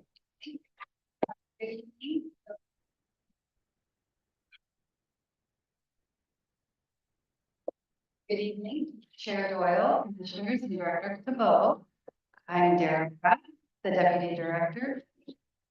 I would like to present to you a new records retention policy for Sonoma County. Prior to now, we have relied on be adopted by the county in 1998. Now that we're separate from the county and because our record formats have changed quite a bit in the last 27 years, I've worked with the library management team and legal counsel to create for you today. We had a chance to review it and any questions about.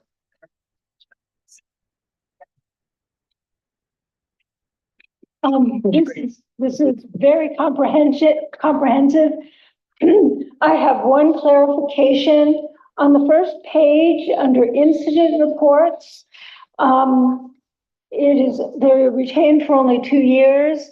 And I'm wondering if incident reports involve security, injury, property damage, public outbursts, what that actually means, and if so, 2 years seems like a pretty brief period of time because you might not recognize patterns.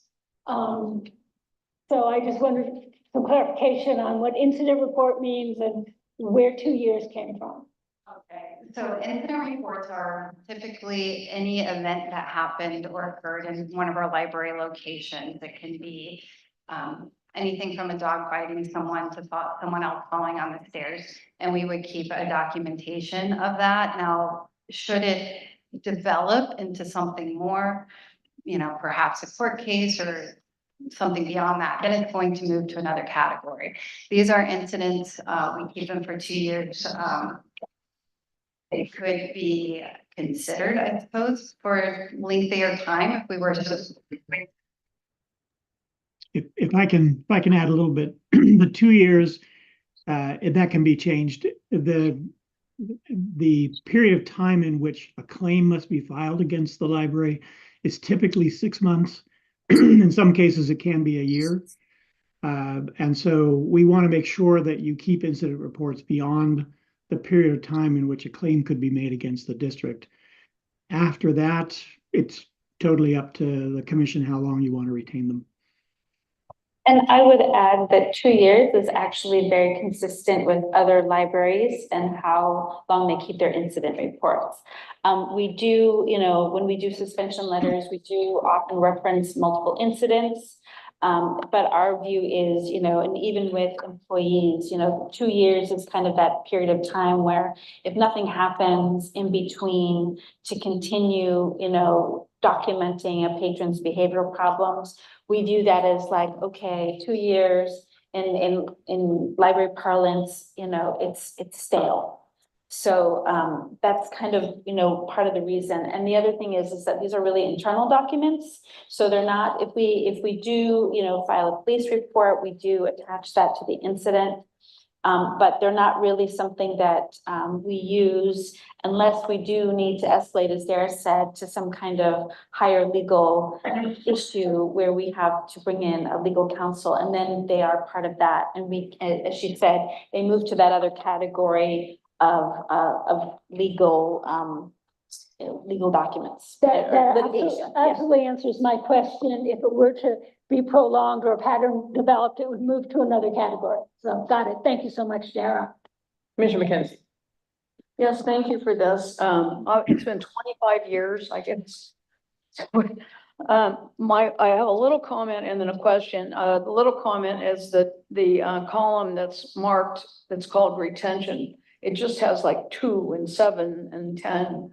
And I know years is implied, but it's really not, it wasn't clear when I started going through that you're always talking about years. So I don't know. It's just kind of a little thing, but it seems like it would be more clear. He, It doesn't say years though.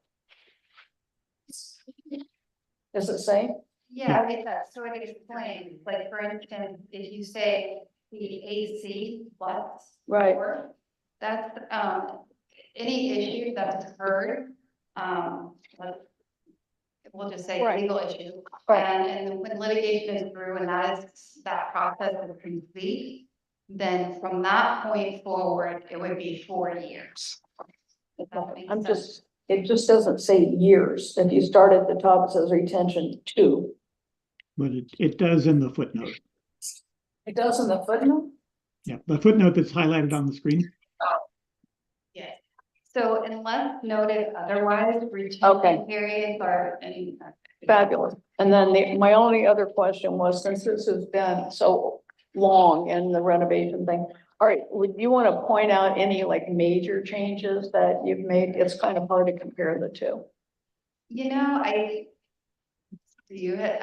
Erica would like to. Yeah, so one of the things that, correspondence, for example, the previous policy categorized, memos, written correspondence and emails. And what we did is correspondence is correspondence, regardless of what format it takes, whether it's an email or a written letter. So what we tried to do is collapse categories so that we captured kind of these are general records. These are things that pertain to all of our departments, and they're very specific. And then we went to each department and we have specific records for each department. So we tried to be a little bit less detailed from the county policy and a little bit broader so that we could, make this a more simplified and easy policy to implement.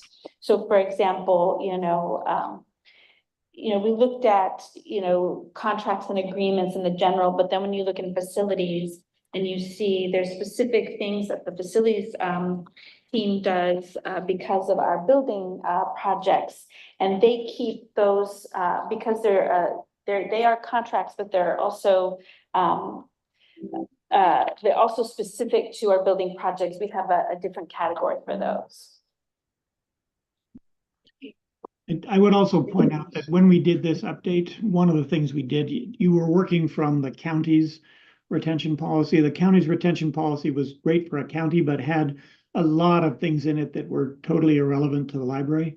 So what we did was to go back and look at a number of other library systems. San Francisco, I can't remember all of them, but we looked at a number of library systems and tried to cull from their sort of best practices for a library.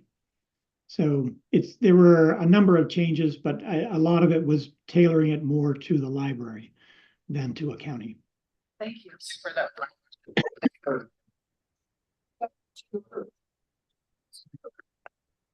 All right, I got a first and a second. Did you see? Thank you very much. All right. Any public comments? All right. Thank you. Thank you so much. Commissioner Cahill. Yes. Commissioner Rainforest. Yes. Commissioner Goldberg.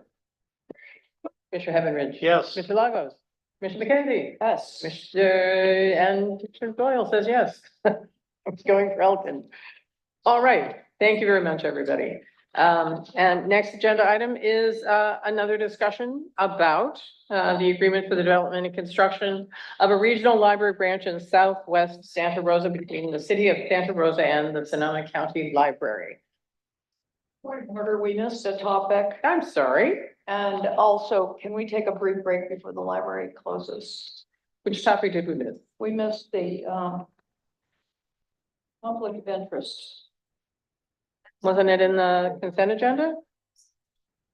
Oh, that's consent. Sorry. Okay, yes. 10-minute break. Sorry about that. Let's just.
All right, we're going to continue. And the next item on our agenda is 10.2, which is the agreement, as I said, the development and construction of a regional library branch in southwest Santa Rosa between the city of Santa Rosa and the Sonoma County Library. Take it away, Commissioner, Director DeVoe.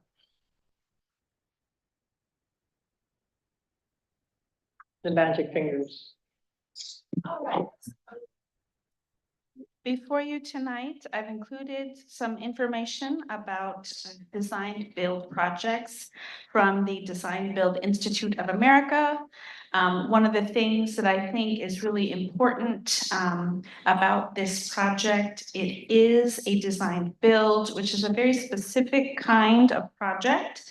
It is not, as Dave mentioned, where you hire an architect, they make a design, and then you do an RFP for a contractor. The architect and the contractor are all one entity. What it means, and we have a stipulated sum, and what that means is that we don't design a building and then ask them how much it's gonna cost. We tell them how much money we have, and they design it to that cost. It also means that when we sign a contract with the design builder, that if there are cost overruns, that they have to eat the cost. So that is one of the important considerations in this project. We have also gone with what they call a best value project, meaning that it's highly collaborative. All the relationships between the architects and the contractors, very important, and that was a heavy part of our selection process. When we looked at the RFPs, proposals from the design builders, we looked to see how many projects did the contractor and the architect work on together, how many employees worked on those projects. So many of these companies have many staff members, but you want to ensure that they have worked together previously, that it has been successful. I can tell you that the city has selected a company, and unfortunately, I can't disclose any information about that, but next Friday, when they post their packet for their city council, it will be public and we can share information about it then. The other thing that I want to highlight is that this is an MOU. It is an agreement between the city and the library. It really describes the roles and responsibilities of the parties. It does not commit the library to funding. It does not commit us to pay anything. It is just describing how the funds will be transferred. There were two main changes that were made to this as a result of feedback from the Library Commission. That includes the termination without cause clause. We changed it to be for cause. And both the library and the city are covered under this. And the second was about the lease item. So when I went back to the city and I pressed them about having a lease, what we decided on was having a provision in the financing plan where we would withhold 30% of the funds until a lease is agreed upon and approved. And this was really something that, we wanted to make sure that the city would be motivated and incentivized to come to an agreement. So what the financing plan says, so we have our first 40%, which will be due upon signing of the contract. That will be later this month. It's $1.8 million is what we would transfer, and that is 40% of the 4.5 million that the foundation has raised. We will transfer 1.8 at the end of the month when the contract is signed. Another 30% will be transferred upon issuance of a notice to proceed for construction. And that will be sometime in fall of 2025, October, November of 2025. That is because they like to start construction before the winter, before the rainy period. You don't want to do construction, when it's raining. So that is when 30%, and then they wouldn't receive the rest of it. So provision 3 is 10% upon execution of a lease agreement. And then finally, the final 20% would be transferred when the library, when the city issues the temporary certificate of occupancy and the lease provision has been met. So we have the option of withholding 30% of the funds and delaying their project and holding it up if we don't have a lease agreement in place. So those were the main changes that were made to the MOU. There are kind of smaller, less substantial changes, but for the most part, we tried to work with the city in good faith. They are one of our partners, and they have a strong commitment to this project. And with that, I'll take questions. Do we have any public comment? Public comment? Okay. Commissioner comment. Commissioner McKenzie. Questions first. I'm still confused about the funding part. The agenda item talks about future actions, vote to appropriate $4 to $6 million. And on page 130 in our packet. Yeah. Based on the funding plan, exhibit B, library agrees to transfer $5,454,000 to the city to assist with the development and construction. So that doesn't commit us to transferring $5.4 million. No, it says, let's see, obligation for the library. Under obligation of library, section 1C, it says, in the event library is unable to secure the entire amount, city agrees to negotiate with the library on a mutually acceptable amount of square footage based on the funding available to library according to the provisions set forth in the RFP. Any change to the library's contribution under this subsection will be memorialized in an amendment. So and when I say, funding, it could be that, we're continuing to seek out funding from other sources. What this says is basically, if we can't, come up with the 5.4, then we will agree to a reduced square footage. But then why does the staff memo here say that future we're going to vote to appropriate between $4 to $6 million? Well, that is the plan, but the commission can always reject the motion to allocate funding. And then we would revert to this clause where we have to agree to a reduced square foot. Well, I'm okay. To me, it's a little, I don't get it, but I also just want to ask you another quick question, and that's on page 128. The obligation of the city, but reviewing and administrating all library related change orders.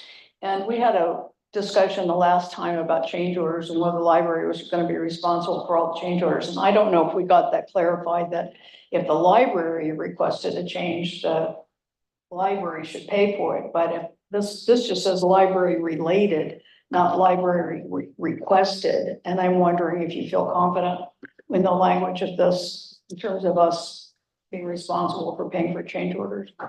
Well, given that this is a city project, so they are managing this project. So the building of the library, even though it is for our use, is still their project, is still their building. And as I also said, that there's a $2 million contingency fund. So the change orders would not come into play until that $2 million is exhausted. So there's a stipulated sum for $33 million plus a $2 million contingency fund. And the change orders would be as a result of, if, for example, if we are able to get additional funding, we change the design, and that would be a change order. And if that would be at our request, and so therefore it would come out. It wouldn't be additional money, it would come out of the out of money that is currently there, the contingency fund. Yeah.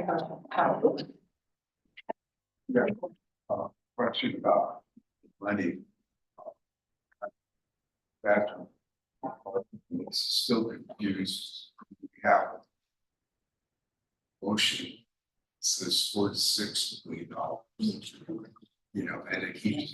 You know, and it, you know, they're also then being told that, well, we're only going to be paying X amount of dollars, and I mean, it's still pretty murky in my mind. But my question right now is, who requested the extra money?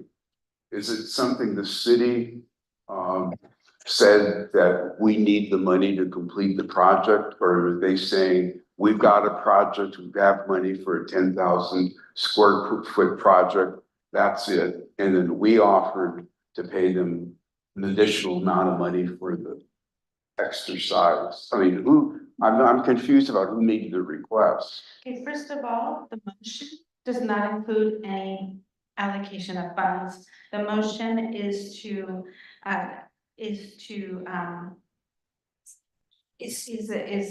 authorize the library director to sign and execute the agreement. There is no funding part of this action item. And if there would be, it would require a resolution and other financial aspects. It is just to agree to this MOU and execute the agreement. And as for your second question, it's the second scenario where the city came to us and they said, we don't have enough money to build a 20,000 square foot library. We have enough to build a 10,000 square foot library. And if you want a bigger library, then you need to find other sources of revenue. So they would build, they're ready to build 10,000 square foot That's right. building. So it's our idea and our initiative to add the additional $5 million. That's correct. So if we don't give the $5 million, there'll still be a 10,000 square foot library building in this project. Yes, that's correct. Any other questions? Do I have a motion? All right, Mr. Lagos? Commissioner Evanridge, all right. Discussion? Yeah. I'd like to read my statement before voting. Transferring library funds is to one jurisdictional partner, even though I'm confused about what we're doing tonight, but in concept, transferring library funds to one jurisdictional partner to help build the library building is not in keeping with the history, the spirit, or the intention of the JPA. Sonoma County Library does not use its funds to build buildings. This has been the JPA partner's responsibility. This agreement would commit Sonoma County Library to transfer to Santa Rosa about 1/4 or up to 1/3 of our unassigned fund balances. The JPA agreement states that we are to distribute financial resources in an equitable fashion to all the regional branches. This agreement to transfer library funds to one city or jurisdiction to build a new library building would set a precedent that in all likelihood, we cannot meet for other jurisdictions. We have no policy to do so. And in fact, we're in the process of developing a policy for the use of our unassigned fund balances, which would consider all the various needs for large amounts of money, including a headquarters building, paying down unfunded liabilities, and the various needs of our current countywide facilities. And I just wanted to be clear. I know that when we do minutes now, we're just doing action, and a yes or a no doesn't add clarity, and I will submit a written statement to this effect. Thank you. I have a motion. I got a motion in a second, all right. Any further discussion? You got your mic on? I just agree. Okay. All right, and we're gonna call the roll. Commissioner Cahill. Yes. Commissioner Engberg. No. Commissioner And Goldberg. the reason I'm voting no,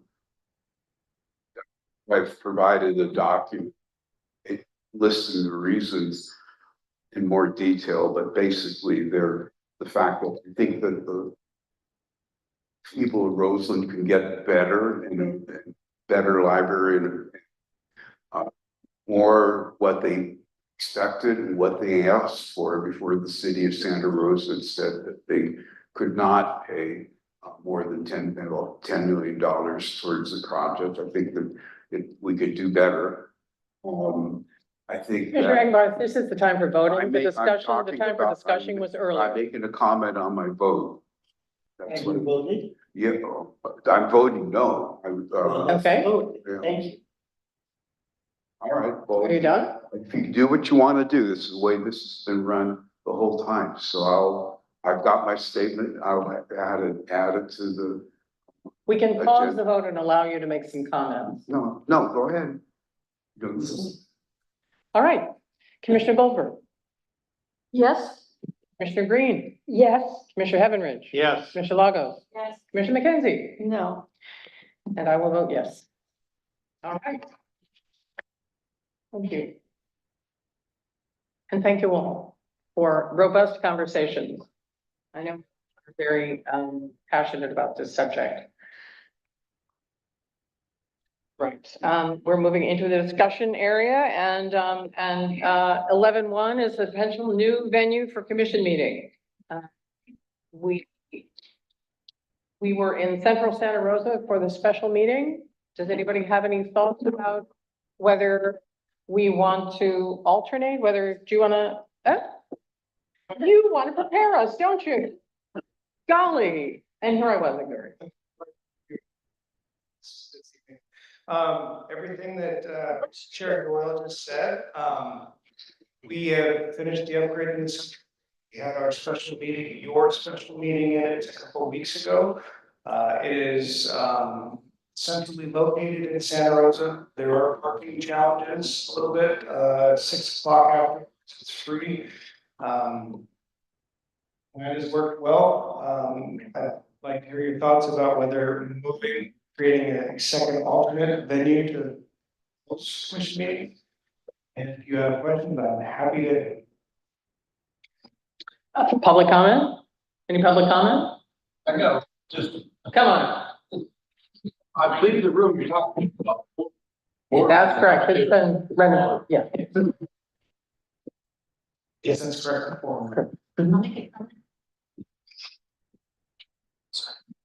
Most of the time for this meeting, most of the time for this meeting, I will either watch it live via Zoom, remotely, or I will watch the recording.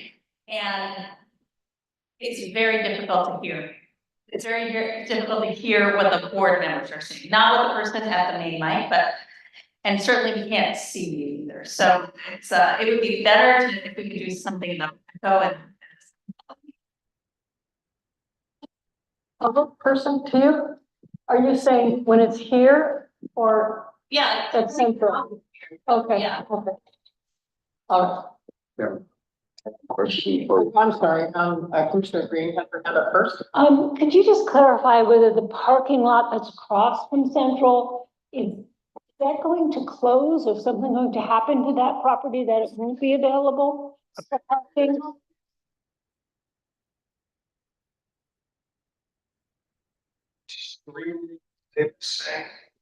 Great, thank you.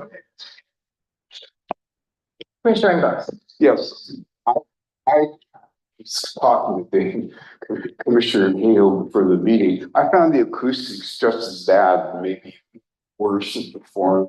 I mean, at the meeting, I actually heard an echo. Here, it almost gets up to that point, but not as much. So I don't know whether going there would help improve the quality of the recordings, and whether it would really make any difference. That would be offset by the idea of having to struggle with finding parking and doing all of that downtown. We're here, parking's available, people can join us, and we can struggle through as we have been, but I don't see any, I mean, with the high ceilings, and they're higher in that building. No, well, pretty close, yeah. Yeah, I think that, you know, Smaller. yeah. Oh, no, go ahead, Don. We are 7 engineers. So we are doing our best. I'm not blaming.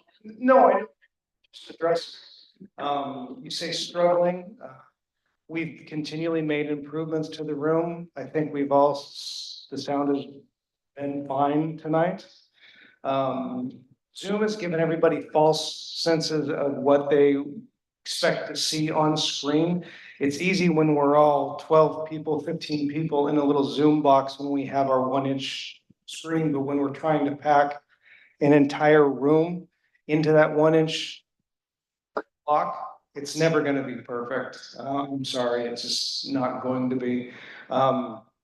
We can absolutely stay here. We know we had a book sale that happened a few months ago. That provides another venue for it on occasions like that. At the least, it provides a high quality events venue for central and for library events as well. Other comments? Commissioner Cahill. Yeah, I don't personally have a problem with the acoustics in general. I know that one of us has a hearing impairment, and I'd like to hear from that person, probably confidentially to you, about his view of the two locations. Plus, I've noticed that some staff people here cannot make themselves heard unless they eat the microphone. I'm tired of it. And if you're not sound engineers, perhaps you can track on it. I would prefer to move to the forum room myself. Part of it's a conflict of interest. It's only 2 miles from me in state of 10. But nonetheless, I think we ought to seriously consider moving. And it's an alternative. It's not, I don't think anybody's suggesting that we're moving there permanently. Commissioner McKenzie, did you have your hand up? Yeah, for example, I just couldn't hear what Commissioner Cahill said.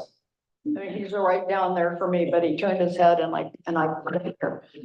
I think that, since we moved from Santa Rosa City Hall, we have had difficulty. And that's because those were just mics and they were in a dais and, you know, they're set up to be a public meeting. And is there any likelihood of being able to do anything besides these little guys? Because Sure, we can buy new microphones and, it's only money.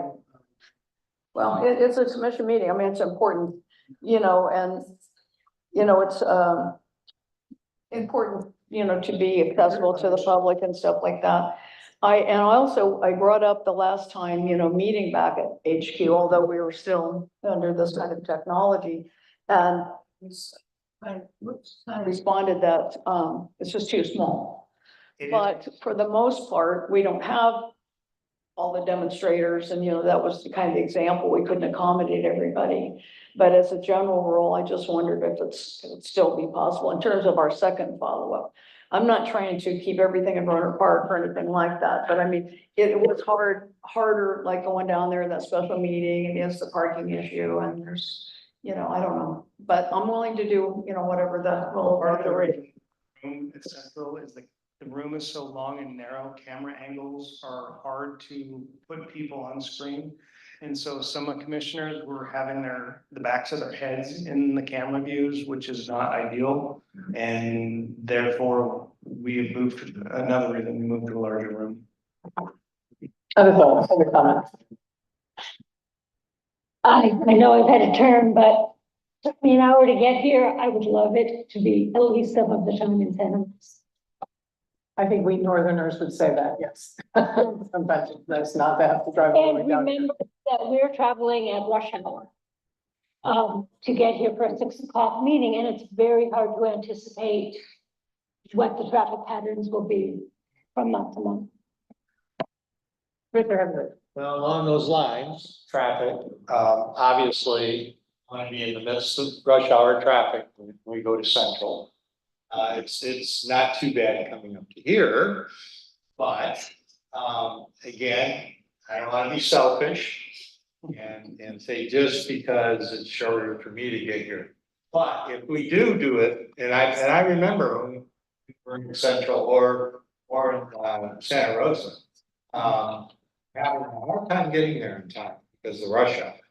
So I think if we start having it in Central, I would request maybe we push it back a half an hour to 6:30. That way parking would be available for free and we wouldn't have as much rush hour. Again, I don't think anybody is suggesting we move it permanently, but it might be excuse me, that might be an alternative because they've changed the sound. As an alternative, I think that's fine. Other comment? I'm not sure whether we should, there's no vote to take really, but, I think, It works fine here, for the most part. I know some people are not happy with the vocals in this room. I don't think we will continue to work on it. Microphones are made to be in front of our face, and I think that's part of it. We can look into changing the microphones here. At one point, we provided headsets for the mics on the table to make it easier for commissioners to hear at the table. We can do that again. one of the things also is that usually we look at the person who is at the podium. And so then nobody down at this end of the table can see your lips move or hear what you're saying because your voice is going all the way up here and they don't need to hear you. No, we need to hear you. Commissioner McKenzie. Well, going back to like what a good setup is for a public meeting, we don't have any. I mean, we need to have something like the city council chambers set up and then they can record the meetings on the whole thing. So Santa Rosa, I guess, won't let us use theirs anymore. It was also terrible. We couldn't hear all the commissioners when I didn't. Down there? Yeah. Well, that's better than this, I thought. Well, and any other city, have you talked to any other cities or any other cities possible in terms of their chamber? Like Cloverdale. Cloverdale. Well, seriously, yeah. I have not heard any of the other cities in the county about that. I know that Santa Rosa's chambers are the biggest. So I think that is. And you're trying to be good to us. This is not because it's working me down at Santa Rosa. This is my understanding. But I think we also might consider what is going to be more convenient for our community members. I don't know the answer to that. That might be something that if we were to do a survey that we would ask, what is the most convenient, if you wanted to attend a commission meeting, what would be the most convenient option? Roanoke Park or Santa Rosa? That's a good idea. In San Francisco, at one point, they were moving around and had meetings with various branches, which was The interesting. one thing that's advantageous at Central versus here is you all look at your screen or your papers or the monitor on the side, so that you don't have your back to the door. At Central, we were able to switch that up, so you had the benefit of seeing the screen as you should, whereas me as a projector or presenter, I don't need to see the big screen. I can look at a smaller monitor, so you have the benefit of that. We can switch that up here, but I wouldn't think that anybody wants their back to the door, which is why we put it in this orientation to date. Much appreciated. And we'll consider it along the road. Thanks very much. I don't think we're being asked to vote for anything. Are there any? Thank you very much. Okay. Agenda items for future commission meetings. We have a number of things in election. I can. Agenda items for future meetings. We have talked about a number of things that we want to get started after the election, and we hope that we will have a Sonoma Valley representative as well. So that is something. So agenda items. We have some that have been holding, and we've talked about creating a committee, certainly for future projects, so that we can talk about that. We also, have talked about looking at some policies, but, I think that's. What are we talking about? Oh, the JPA review, of course, yeah. So we'll definitely have that on the agenda item. And after the election, we might consider having another advocacy committee. We've had them before, but when we had it the last time, we kept talking about the renewal of Measure Y, which was not something that we should be talking about in our commission meetings officially. So.